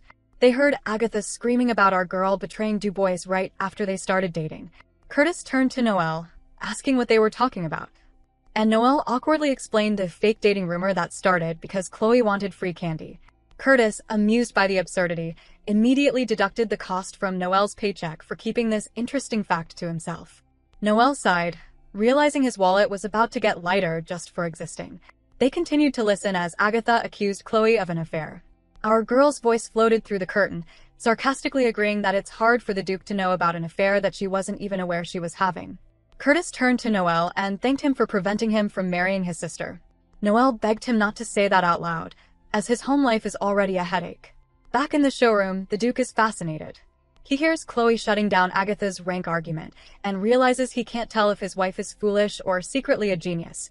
The Marquis asks how long they are going to stand there eavesdropping like gossip mongers, but before Curtis can answer, Agatha shouts for Aunt Mary. We return to the present. The Marquis steps out, annoyed that Agatha is calling her aunt in public. Chloe immediately executes a perfect curtsy, greeting Marquis Flandra with military precision. The Marquis eyes her up and down. She notes that for someone who was in the army, Chloe's noble etiquette is a bit lacking. Our girl's eyeballs sweat with panic. She thinks she should have seen this coming and apologizes, promising to do better.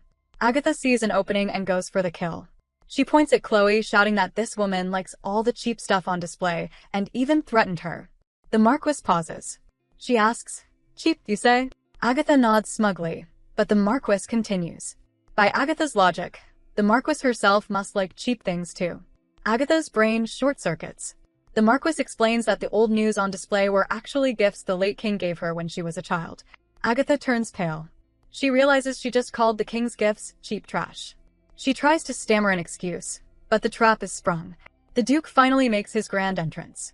He glides into the room, smooth as silk, announcing that he, as well, simply wanted to buy something from the shop where his sister used to shop. The Marquis explains that the cheap items Agatha just insulted are actually tiaras and necklaces handmade by the late king for Princess Marriott. Our girl instantly connects the dots. Camille hid these items not because they were old, but to avoid political tension. Since the Marquis is on the king's side, displaying royal heirlooms in front of Curtis, who has a strained relationship with the crown, would have been awkward. Camille admits she couldn't bear to melt down her father's work, even if it is a political landmine. The Marquis spots little Iris wearing the toy crown and grins. She mentions that her father often forgot her age, gifting her tiaras she couldn't wear at 20. She assures Camille that her craftsmanship is excellent, but she is simply too old to be buying sparkly accessories now. The Duke clears his throat, deciding it is time to end the awkwardness. He formally introduces Chloe as his wife.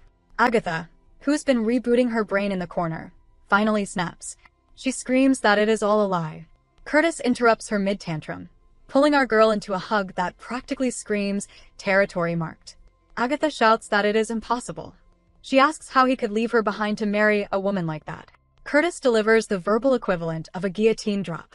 He tells her he thought the incident in Carrion would have taught her a lesson. He admits there was a time he considered her a candidate for Grand Duchess, but seeing her act like a toddler in a jewelry store confirms that he made the right choice. Agatha tries to argue, claiming she truly loves him and even joined the royal guard just for him. The Duke looks at her with eyes colder than liquid nitrogen and asks, "Who asked you to do that?" Agatha's soul leaves her body. She drops her head sobbing. Noel steps in, playing the role of the exhausted older brother. He apologizes to the general and asks to be excused so he can take care of this immature child. He drags his weeping sister out of the shop, promising her ice cream like one would bribe a dentist-averse 5-year-old. The room collectively exhales. The Marquis apologizes for the drama, admitting she didn't see this coming. Curtis bluntly replies that it would have been more problematic if she had planned it. The Marquis pivots to the children. Our girl introduces Leah and Iris. The Marquis, feeling guilty about the earlier chaos, offers to give Iris the real diamond tiara she is playing with. Chloe gasps. Her poverty instincts kick in. She cannot accept a national treasure as a sorry gift. Curtis intervenes smoothly. He tells the Marquis to save face, but instead of the tiara, he has a different favor to ask. The Marquis's internal alarm bells start ringing. We cut to a dessert shop later that day. Our girl is inhaling a bowl of ice cream, savoring the taste of freedom now that Ezra is babysitting her sisters and the Marquis has been sent off. But her peace is short-lived. She recalls the favor Curtis asked for. Flashback to the Marquis revealing that the Eleanor Society, a prestigious, terrifyingly exclusive club for female officers, is holding a meeting soon. And Chloe has to host it. Back in the present, Chloe wants to cry into her spoon. She realizes she has to join a club where the members probably eat nails for breakfast. Curtis warns her that since his sister mentioned it directly, she should expect more drama similar to Agatha's stunt. Our girl groans that this is going to be another headache. She notices Curtis grinning at her misery. When she accuses him of enjoying her pain, he feigns innocence, asking if she really thinks he is obsessed with criticizing people. Chloe rings the service bell, muttering that many people share that opinion. The waiter arrives, and our girl decides to be generous. She asks to pack some ice cream to send to the Marquis. The waiter hesitates, explaining that packing it with enough ice to prevent melting is incredibly expensive. Chloe panics. She isn't sure about noble etiquette regarding expensive dairy delivery. She leans in close to Curtis, whispering into his ear to ask if sending this gift is allowed or if it's a faux pas. Curtis freezes. Her face is inches from his. His brain completely short-circuits at the proximity. Oblivious, Chloe asks if it is okay to send it since the Marquis seems sensitive to the heat. Curtis, whose ears are turning a suspicious shade of pink, stammers that it is fine. Our girl turns back to the waiter with the confidence of a tycoon. She orders him to send as much as he can to the Marquis, enough for all the servants too. The waiter worries about storage, but Chloe insists. Curtis suddenly speaks up. He asks her to sit back down. Chloe worries she is being rude by standing, but the Duke corrects her. It's not about manners. He just needs her to stop hovering so close before he suffers a cardiac event. Our girl is currently clueless, genuinely wondering if she smells weird. She guesses the perfume the maid sprayed on her earlier might be too strong, but the Duke of Deadpan clears his throat, admitting that their extreme proximity is the real issue. Her face immediately twists in disgust as she internally curses him for being a massive germaphobe, wondering how they even survived sharing a bed for a single night. He recovers his composure and suggests they could always repay his sister's favor in other ways, like sending clothes or jewelry. Our heroine shuts that down instantly, pointing out that luxury gifts would just look like a desperate bribe and wouldn't impress a princess anyway. She insists that letting the Marquis enjoy the luxury ice cream she was denied earlier was the absolute best play. He notes that she really thought this through, specifically praising her for sending extra ice over to prevent melting. She assumes the ice was just standard delivery protocol, but he laughs, praising her surprisingly sharp eye and mentioning that the jewelers were certainly grateful. We get a quick flashback to the jewelry shop staff, practically drowning in happy tears. Our girl dryly notes their absolute devotion is purely because her husband made a financially reckless offer. She is completely baffled that he bought half the artisan's entire collection. He asks if she isn't happy about it, and she quickly fakes a terrifyingly pleasant smile to hide her true feelings. He whines that she must not like him, and she clarifies that his absurd order was just a colossal waste of money. He smoothly clarifies that he won't be asking for any of it back once they sign the divorce papers. Her shock instantly vanishes. With massive dollar signs in her eyes, she enthusiastically vows to gladly waste his fortune. He smiles, thoroughly amused that she catches on so quickly, and suggests they go check out some clothes so she can finally wear things that actually fit. Cut to the boutique, where she rattles off demands like a military general, requesting low-heeled pigskin boots and simple hair accessories. The walking ATM sits quietly in the corner, noting she is a completely different, much happier person than the flustered mess she was at the jeweler's. She explains that she has ordered clothes for her younger siblings countless times, ensuring they never look shabby at school. She admits she sticks to her uniform because the strict military dress code is safe, whereas little Iris tends to draw harsh stares once they leave their neighborhood. Dressing her flawlessly was the best way to shield her from judgment. He suggests simply hiring a private tutor, but she points out that regardless of her new noble status, it is highly unusual for younger siblings to move in with their married older sister. She proudly adds that she managed to raise them just fine on her 40,000 shilling military salary. The Duke does the mental math, realizing she spent almost her entire income solely on her family. A servant suddenly interrupts, presenting a stunning blue fabric and praising its origin from Tawaya across the coast. Our girl's eye twitches violently. She knows the name Tawaya instantly doubles the price, and her poverty instincts scream in terror. But the Duke casually declares that the color suits her and orders the staff to use the entire roll. He cheekily reminds her of her promise to show him how to waste money. The servant quickly sketches a design with elegantly draped sleeves, leaving our girl absolutely mesmerized. Watching her from the sidelines, Curtis offers a rare, soft smile. He thinks about how she spent years sacrificing her own desires to provide for her sisters, and feels absolutely certain that bringing her into this chaotic marriage was the right choice. A little later, she proudly marches up to him and presents the massive receipt, bragging about her elite money-wasting skills. He pretends to be shocked, then casually drops a bombshell by announcing they need to buy a house. She is completely blindsided. He suggests selling her old family home because the busy area is a safety hazard, but she flat out refuses. She clings to the hope that her absentee parents might eventually return. Internally, the Duke aggressively judges the irresponsible couple who abandoned their kids, arguing a new, upgraded house would be easier for them to find anyway. But our girl reveals her true fear. She insists she would be the ultimate laughingstock if she still lived in a house bought by her ex-husband after their inevitable divorce. The word divorce drops like a lead balloon. The Duke goes completely silent and turns his head away. Our girl assumes he is just getting bored of the shopping trip. She turns back to the mirror, suddenly feeling terribly awkward and wondering if the expensive clothes genuinely look bad on her. Before she can spiral further, he quietly mutters that the clothes suit her perfectly, hiding his face slightly and leaving her completely frozen in shock. Our girl quickly convinces herself her ears are just playing tricks on her. There is no way a man like him actually just complimented her. Staring in the mirror, she admits the dress is gorgeous and surprisingly comfortable, at least until she thinks about the price tag and its never-ending string of zeros. She reminds herself she cannot afford to get too comfortable. This marriage is purely theatrical, and once the curtain finally falls, she doesn't want to be the only one left standing on an empty stage feeling completely insignificant. Later, in the carriage, she glances at the Duke's wounded hand, wondering if he is actually okay. His expression is completely unreadable. Breaking the silence, he casually remarks that while she managed to pull off playing the Grand Duchess today, the high society sharks she will face from now on will be far worse than Agatha, especially for a woman. When she points out he has no idea what it's like to be a woman, he dryly offers her full permission to badmouth the patriarchy if it makes her feel better. Then, he abruptly orders her to cut contact with Warrant Officer Dubois. He claims it is just to avoid messy gossip now that she is a married woman, completely brushing off her defense that they are simply platonic teammates. With a slight blush, he flatly declares there is no such thing as men and women being strictly platonic. Our girl looks absolutely done with this nonsense. But then a light bulb goes off. She realizes he likely thinks that way because he does not have any female friends. In fact, she concludes he probably does not have any friends at all, making him a complete loser. Mentally deciding she should be paid an extra friendship bonus for putting up with him. The Duke, unable to read her mind but sensing the intense disrespect, just grows even more annoyed. Meanwhile, in another carriage, Agatha is throwing a spectacular tantrum. She is sobbing loudly to her brother Noel, furious that she was not picked for the marriage arrangement. Noel, who secretly made sure she was not chosen, tells her it is time to move on. He reminds her that her delusions are giving their mother severe insomnia. Agatha is only fired up further by this guilt trip. In her mind, medicine can easily cure insomnia, but there is absolutely no cure for the devastating fact that the Grand Duke is already married.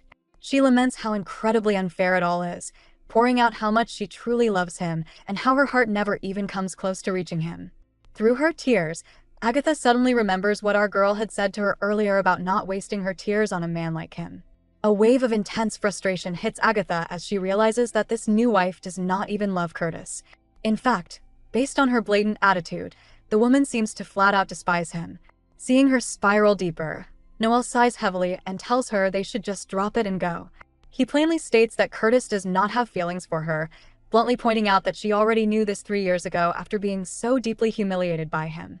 Agatha screams at him to shut up, throws open the door, and runs out into the streets. Rubbing his temples, Noel just tells the coachman to let her tire herself out.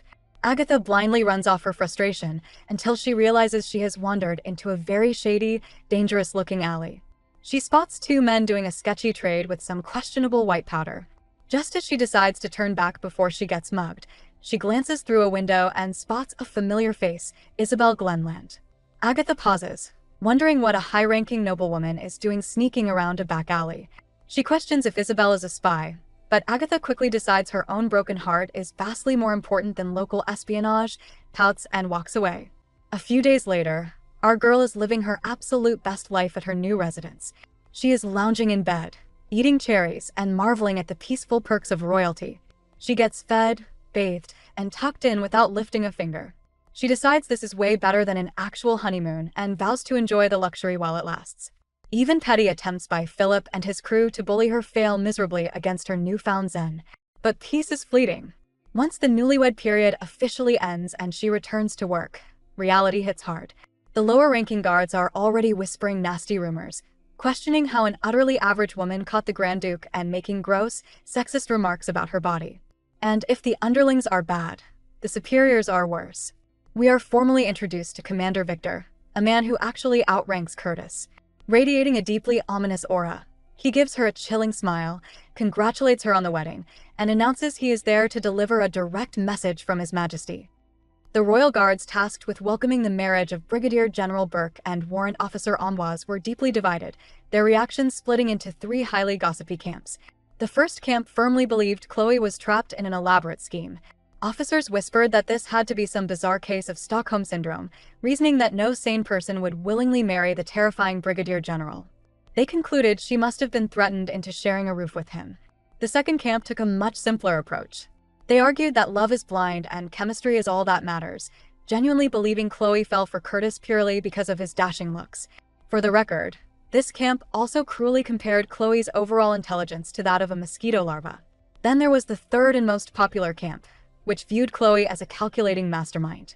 They joked that her brutal overtime was just a front and that the promotion she truly wanted all along was the title of Grand Duchess. Pointing to her troubled family background, they reasoned she was obviously hunting for money and power. They even laughed about how she had recently pretended to be Warrant Officer Dubois's girlfriend, marveling at how quickly she jumped ship to secure the ultimate prize. As the officers laughed about her supposedly devious master plan, one guard suddenly started sweating nervously. He frantically shushed his friend Matthew, completely oblivious to the deeply ominous aura radiating right behind them. Warrant Officer Dubois had been standing there the entire time. Ezra coldly asked if those spirited jokes were meant for him to hear. The guards panicked, shouting immediate apologies, but Ezra was not having it. He sternly warned that if they ever ran their mouths about the Grand Duchess like that again, he would personally make their lives in the guard a living hell. They scattered instantly. At the table, a brown-haired guard chuckled, but Ezra snapped at him to shut up. His dark-haired friend, the exact same guy who had pressured Ezra into the fake fiancé stunt at the tavern, quickly defended himself.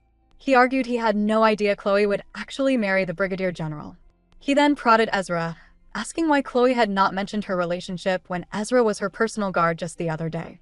Ezra slammed his hands on the table, angrily shouting that they had not talked about it and that Commander Victor would be handling her new official guard team. Taken aback by the outburst, the friend admitted he only brought it up because Chloe genuinely seemed happy, arriving at work that morning in a fancy, bedazzled carriage. He acknowledged it must be incredibly jarring for Ezra to watch a friend he used to badmouth the Brigadier General with suddenly marry the man. Ezra stayed silent, but his internal monologue revealed a much heavier burden. His frustration was not born from petty jealousy. Initially, he had wanted to congratulate her, assuming a good marriage would finally stop her mother from objecting to her military career. But looking back at the wedding, his doubts had festered. Seeing her at the altar in a standard military uniform instead of a beautiful dress made the whole ceremony feel like a cold, calculated political show. Worse still was the memory of the blood-stained bedsheets being publicly displayed to prove their consummation. It disgusted Ezra to see her privacy turned into a cheap public spectacle. She had been Curtis's adjutant and knew better than anyone how ruthless he could be, so Ezra simply could not fathom why she chose him. He remembered a flustered Chloe warning him not to come crying for explanations later, and his chest tightened. He did not care about the juicy romance details, he just wanted to know if she was truly okay. But her hiding such a massive secret made him feel completely pushed away, leaving a crushing sense of distance between them. He deeply regretted acting coldly toward her recently. He remembered standing by uselessly while Agatha disrespected Chloe, only for Curtis to swoop in like a knight in shining armor to handle the situation. Ezra felt downgraded to a mere extra in her life, spiraling over why everything had changed so fast. Before Ezra could completely lose his mind, a blonde officer named Sarah approached the table. The dark-haired friend instantly blushed. Sarah politely asked if he could use his close friendship with the Grand Duchess to pass along an event invitation from her mother. The friend nervously stuttered, clearly caught off guard. Before he could recover, Ezra bluntly cut in. He firmly stated that the Grand Duchess was turning down all invitations and told Sarah to let her mother know she was not the only one being rejected. The dark-haired friend winced, admitting Ezra was right since he had recently suffered a beating from his own mother for failing to secure an invitation himself.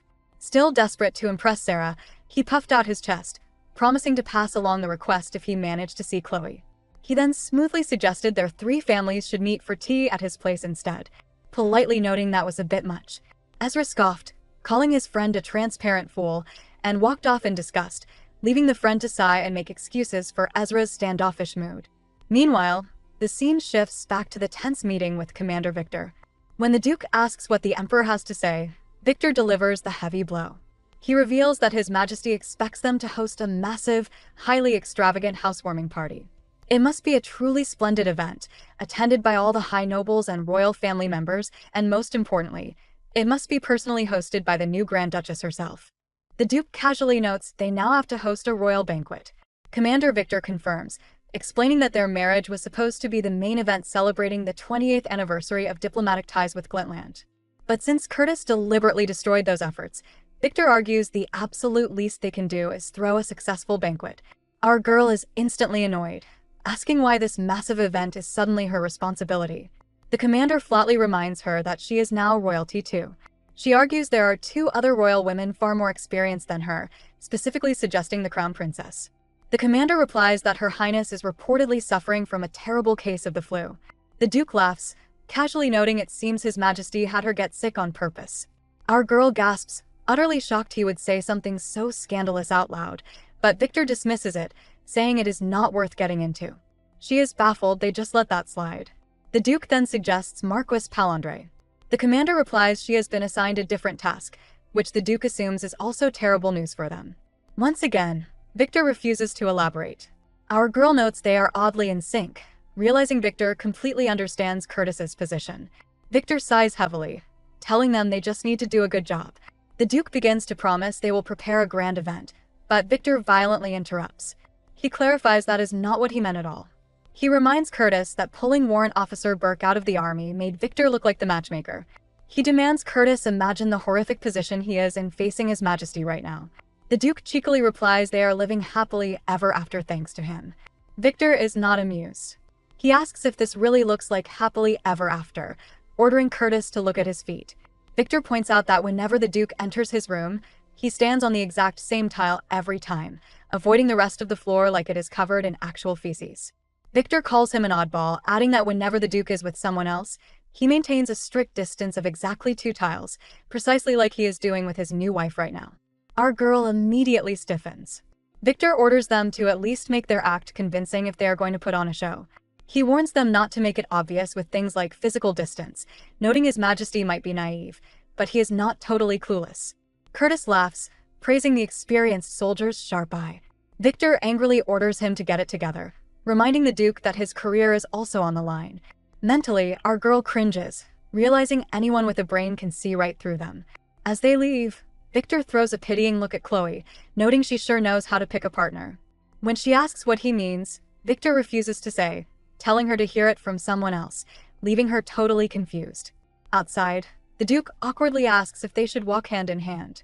Our girl thinks he must be joking, but she suddenly notices the guards whispering and swooning over the newlyweds.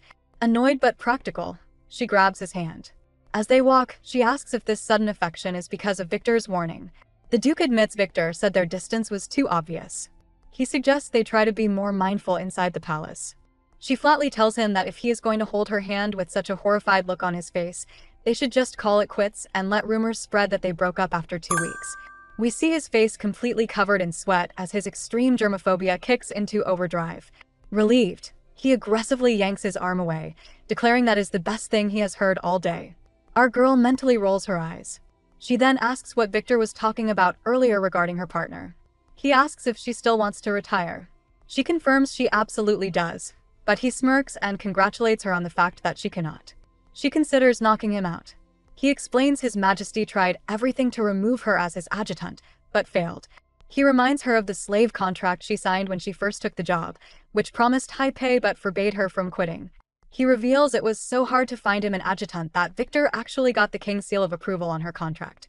Because the King's seal cannot be simply overridden, the only way she can be fired is with approval from her direct superior.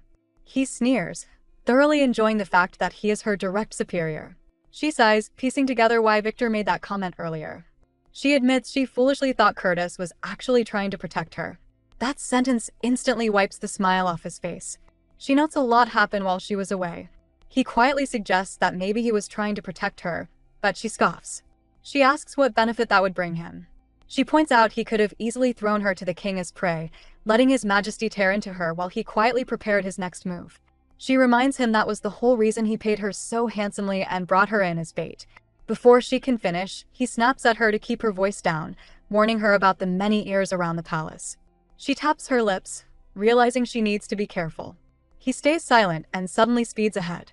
She is completely baffled, wondering why the guy who just warned her to be careful is now aggressively speed-walking away from his wife. Trying to catch up, she slips and falls. He turns back, instinctively reaching a hand out to help, but his germophobia wins and he pulls it back. She gets up by herself, grumbling about the lazy gardeners, and apologizes. He completely snaps, aggressively asking if she thinks he is a piece of trash. She looks at him cluelessly, wondering if he somehow did not already know that. When she doesn't answer, he grinds his teeth and calls her short-sighted. Internally, he panics. He knows that is not what he meant to say, but he cannot stop himself. She bows her head, politely promising to fix whatever is concerning him. He asks if he really needs to spell it out. Inside, he is having a full meltdown, wondering why the words feel caught in his throat. He remembers her casually suggesting he throw her to the wolves, and while he admits she is not totally wrong, it still deeply bothers him. He loudly scolds her for saying such things in front of others. She apologizes again. But in reality, Curtis knows perfectly well there is no one else around. Trained as an expert assassin dodger from a young age, he knows the area is completely clear, and he knows Chloe was being cautious too. He is just being completely unreasonable. The truth is, he is deeply hurt. He wanted to ask if she really had to say such cold things in front of him. He wanted to point out that he could cast her aside at any moment, but has not, so she should not speak to him like that. But instead of communicating like a normal human, he just sternly tells her not to repeat the mistake and turns away. Internally, he realizes he screwed up again. He tries to rationalize his bizarre feelings, convincing himself he is only frustrated because she knows all his weaknesses. He blushes furiously, deep in denial, desperately trying to convince himself his heart isn't actually acting up over his fake wife. It is truly a pathetic display of emotional constipation. Still looking down, she quietly says she has something to say. Assuming she is going to apologize again, he tells her to speak. Instead, she coldly addresses him as Brigadier General Berg. He freezes, completely thrown by the formal military title instead of a royal one. He turns around and sees her glaring at him with a hilariously accusatory, indignant expression.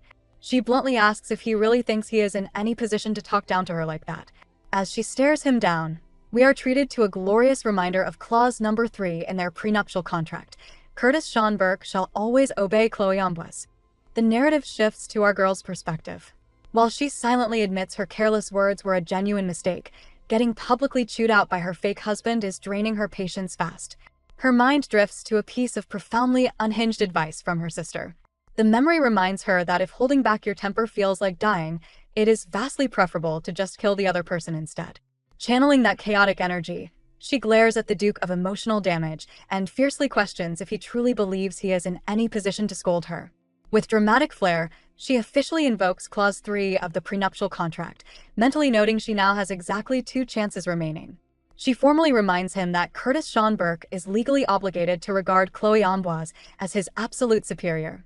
Thoroughly stunned, he listens as she barks a command for the Brigadier General to take 2 steps forward. With a heavy groan, he reluctantly obeys. Smirking at his unexpected compliance, our heroine decides having to look up at him is completely ruining her boss babe mood and bluntly orders him to sit his royal behind down. Slipping effortlessly into the role of a strict drill instructor, she demands to know his exact years of military service. When he casually answers 12, a sharp reprimand from her forces the arrogant Duke to drop the attitude and answer respectfully. She quizzes him on the standard 2-month training duration for a fresh recruit, then smoothly contrasts it with their measly 10-day marriage. The logic trap snaps shut. She points out they are clearly in a training phase where fresh recruits are guaranteed to make mistakes, demanding to know if she is the only one at fault here. Cornered and thoroughly outplayed, the mighty Archduke finally yields and issues a formal apology. Our girl is mentally popping champagne. The sheer thrill of forcing this walking ATM to grovel makes every single word of that contract completely worth it. Riding the high of her victory, she pokes him squarely in the chest. She rips into him for begging to marry her one day and treating her worse than a cadet the next, threatening to rip off her ring and end the whole charade right there. That strikes a nerve. He drops the snark entirely, offering a much more genuine apology, before suddenly yanking her into a tight, unexpected embrace. Baffled by the sudden contact, she struggles to break free until his warm breath tickles her ear, quietly informing her of the gossiping guards lingering just behind them. Remaining close, he whispers a surprisingly raw confession, admitting her words truly upset him and validating her right to be furious. But the snark returns when he playfully questions if blowing one of her 3 precious contract commands on a petty squabble was a massive waste. Staring him dead in the eye, she drops another gem of sisterly wisdom, plainly stating that hesitating too long only leaves a person holding garbage. That breaks him. He lets out a genuine laugh and pulls her even closer, fiercely whispering that this exact fire is why he refuses to surrender her to the Emperor. He swears to use every card he has to protect her, promising he never once planned on tossing her to his brother as simple bait. Realizing he is using the eavesdropping guards to publicly solidify their united front, our girl fully commits to the act and embraces him back. She quietly asks for their next move. Completely unhinged, Curtis casually offers to drop to his knees right in the dirt to fully sell the image of a pathetically smitten Grand Duke. She shoots the idea down immediately, pointing out his clothes are already filthy. That simple observation triggers a massive internal crisis for the Duke. As a severe germaphobe, dirt on his uniform should be sending him into a total meltdown. Yet, held in his fake wife's arms, his brain completely short-circuits. He realizes he does not care about the dirt at all. Every single time he interacts with her, his deep-seated neuroses completely vanish. Whether it is giving in to her demands, panicking over her returning the ring, or comfortably initiating physical contact, she somehow bypasses every single firewall he has ever built. Abruptly shutting down his own terrifying emotional epiphany, he suggests they put Commander Victor's advice into practice and aggressively grabs her hand. Our girl instantly protests, loudly reminding him he absolutely loathes holding hands. He brushes it off, arguing that keeping up appearances is far more important than his personal boundaries, though internally, they both know he is enjoying it way too much. Hyper-aware of the gossiping guards tracking their every move, our heroine's face burns with embarrassment. Desperate to escape the spotlight, she takes the lead, practically dragging the Duke by the hand toward the fastest route home. Curtis happily trots along, thoroughly enjoying the role reversal. He playfully teases her eagerness to get back to their estate, noting their feelings are mutual. She begs him to just be quiet, mortified by the attention. Flashing a brilliant, rare smile, he flatly refuses, perfectly content to keep annoying his blushing wife all the way home. The scene opens with the king absolutely blowing a gasket. He hurls an object across the room, his face turning the color of an overripe tomato as he screams at Grand Duke Burke for ignoring his royal orders for the 4th time. Unfazed, the Duke of Emotional Damage casually fires back, stating that even if His Majesty demanded Chloe's dismissal a 5th or 6th time, he would happily defy the order all the same, citing his untouchable rights as a royal family member. Fuming, the king tries a different trap. He questions if the Duke's clueless new wife is truly ready to fulfill her duties and host the massive diplomatic banquet, secretly hoping she will spectacularly humiliate herself. Curtis smoothly accepts the challenge but throws a massive wrench in the king's plan. He declares that since the Grand Duchess is still technically a warrant officer in the military, she answers directly to his command, meaning every single part of that royal banquet will be strictly executed under military protocol. As the king bites his thumb in pure, frustrated agony, Curtis practically glows with internal joy. He realizes that watching the king make such a rotten, infuriating expression is the greatest feeling in the world. In a stunning display of emotional gymnastics, Curtis concludes that this petty joy must be the sole reason he hugged Chloe the day before. He compares the romantic embrace to simply patting a good soldier on the back after a victorious battle. Deciding he should reward his fake wife for her excellent service, he figures a shopping trip for new clothes will do the trick. Utterly pleased with himself, he announces his departure and walks right out, completely ignoring the king shouting for him to come back. Outside, our girl is waiting anxiously. She asks if everything is okay, noting the king sounded incredibly pissed. But Curtis looks absolutely radiant, having the best day of his life. Grinning like a maniac, he extends his hand and asks if they should go make His Majesty even madder. Our heroine shoots him a look of pure, unadulterated disgust, looking exactly like she just smelled spoiled milk. Ignoring her loud protests and complete horror, he happily snatches her hand and drags her down the hallway. However, his euphoric mood hits a speed bump when they run into Chloe's old guard squad. George, the black-haired guard, stares at their interlocked hands, his brain completely short-circuiting. He cannot fathom that the kingdom's biggest germaphobe is willingly touching another human being, let alone Chloe Amboise. Completely baffled, George blurts out a question, asking if what they are doing is even legal. The Duke instantly glares, annoyed that this brat suddenly grew a spine. Ezra quickly steps up, formally reporting in alongside Staff Sergeant Sarah, hoping military protocol will save them. Our girl nervously wonders if the Duke is going to let George's disrespectful comment slide. He definitely does not. He coldly demands to know exactly what is illegal about holding his wife's hand. Sweating bullets, George desperately tries to charm his way out of a court-martial. Summoning every ounce of his non-existent riz, he claims it should be illegal for Warrant Officer Amboise to be so beautiful. A collective shudder ripples through the group. Our girl mentally prepares a eulogy for him. Curtis politely thanks him for complimenting his wife, but sharply notes that speaking about another man's wife that way is incredibly inappropriate. As George wilts in terror, Ezra steps forward again, taking full responsibility as the squad leader and apologizing on George's behalf. Curtis dismisses the apology, noting Ezra did nothing wrong, but Ezra insists on taking the fall. Bored by the military posturing, Curtis shifts his attention to Sarah, asking why she came looking for him. Nervously, Sarah congratulates him on the marriage and passes along an event invitation from her mother, the Viscountess.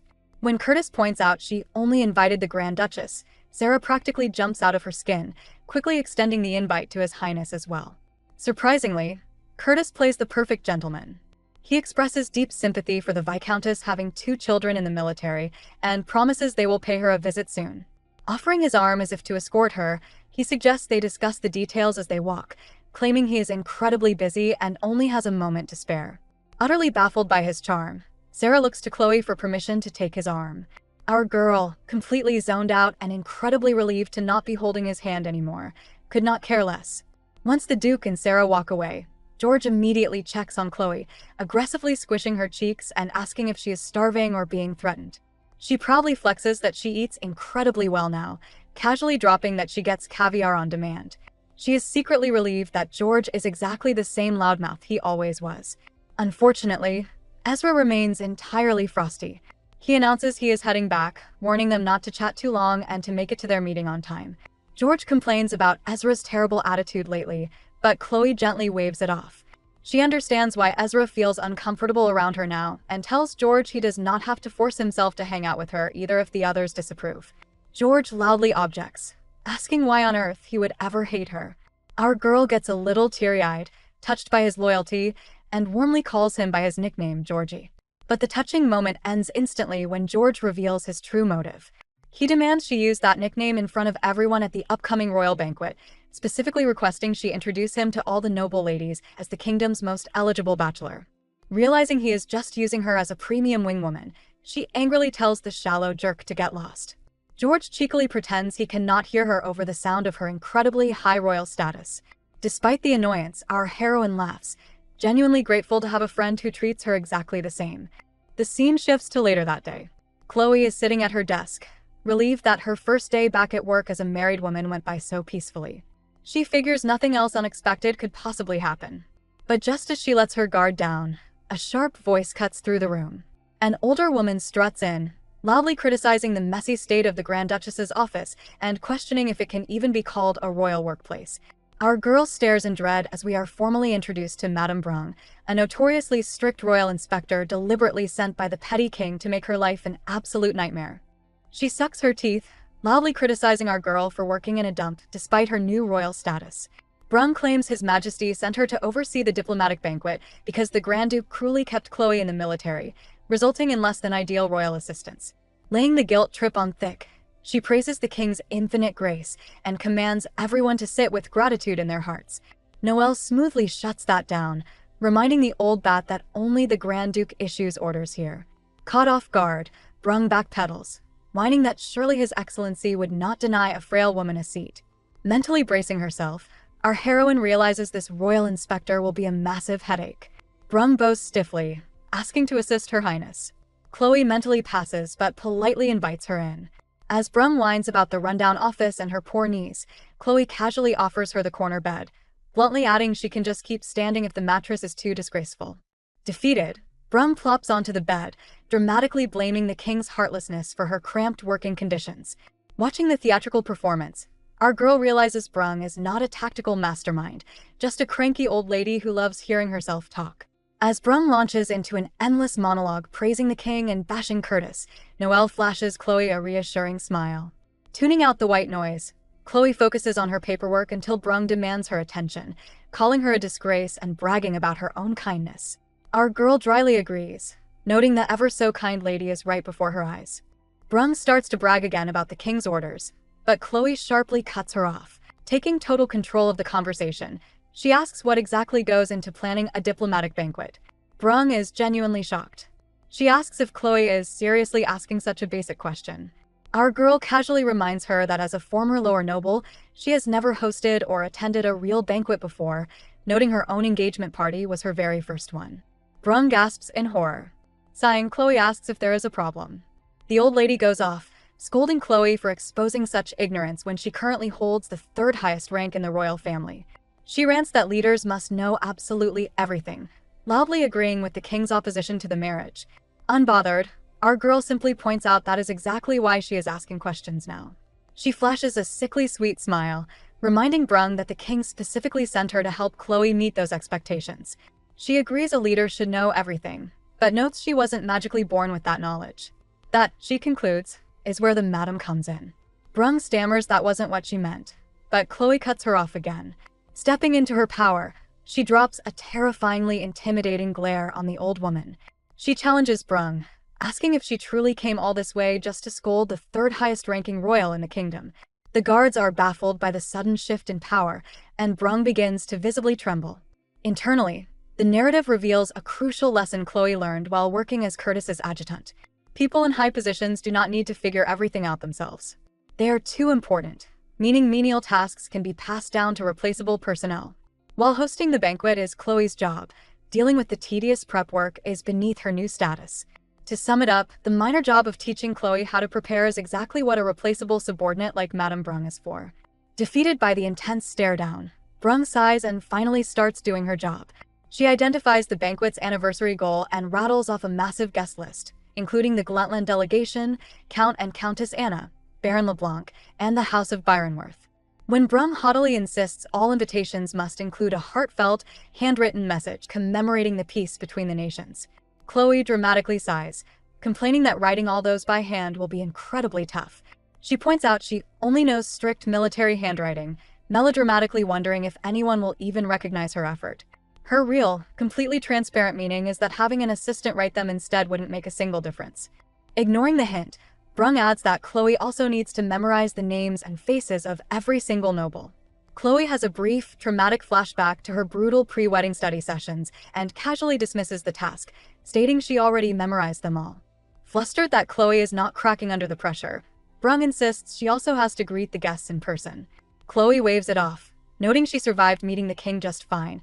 Desperate for a win, Brung shouts, asking if Chloe even knows the proper way to greet foreign nobles. Our girl casually suggests just saying, "Nice to meet you, lovely evening."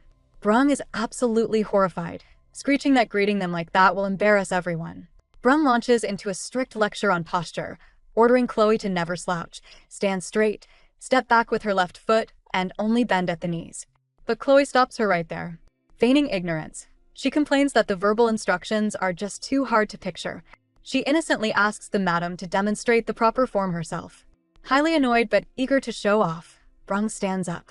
She orders Chloe to watch closely as she stands tall, engages her core, steps back with her left foot, bends her right knee, and gracefully tilts her upper body forward. Posing perfectly, she asks if Chloe understands now.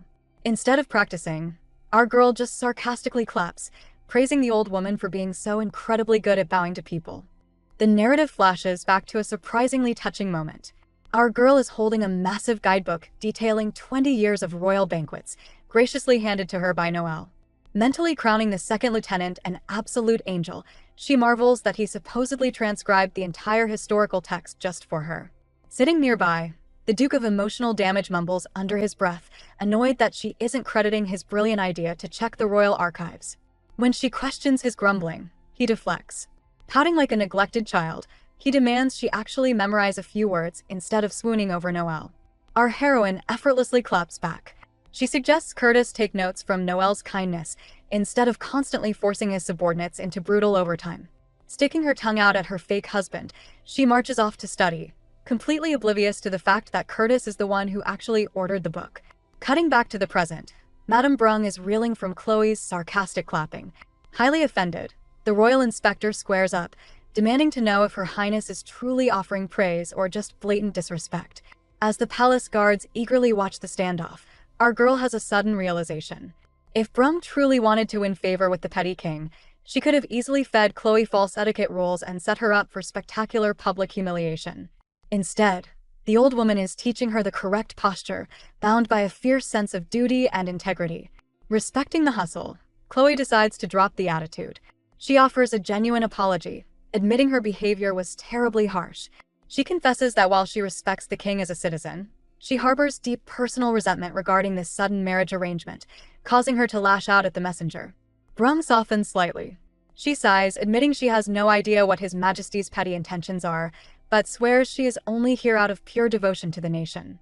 Matching her patriotic energy, our girl steps back and executes a flawless, formal bow. Shockwaves hit the old lady. After a speechless moment, Brung begrudgingly admits it was a very solid first try. But Brung is a relentless perfectionist. She immediately critiques Chloe's long legs, claiming her back foot needs to move further back, and demands she practice it again right this second.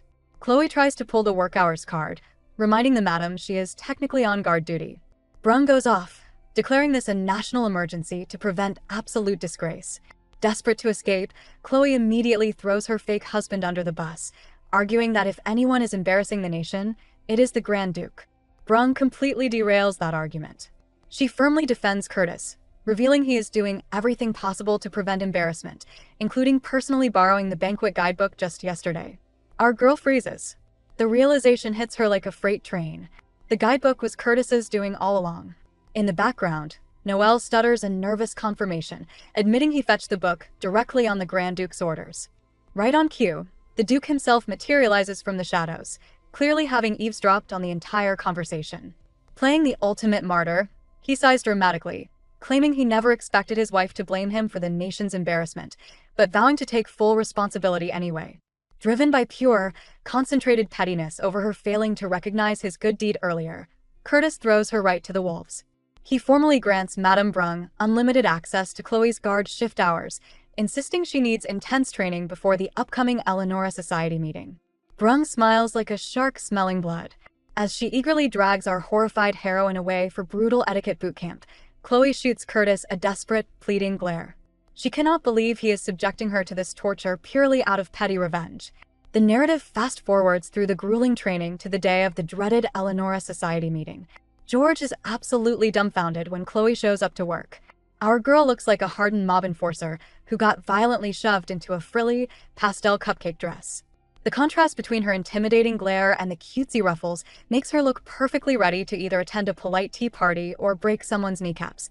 Equally baffled by her own reflection, she flatly confirms this is her outfit for the day. The scene shifts to a grand, luxurious parlor where a polite voice welcomes Her Highness and offers her the seat at the head of the table. Striding past the elite women with absolute confidence, our girl takes her seat, officially making her terrifying debut into high society.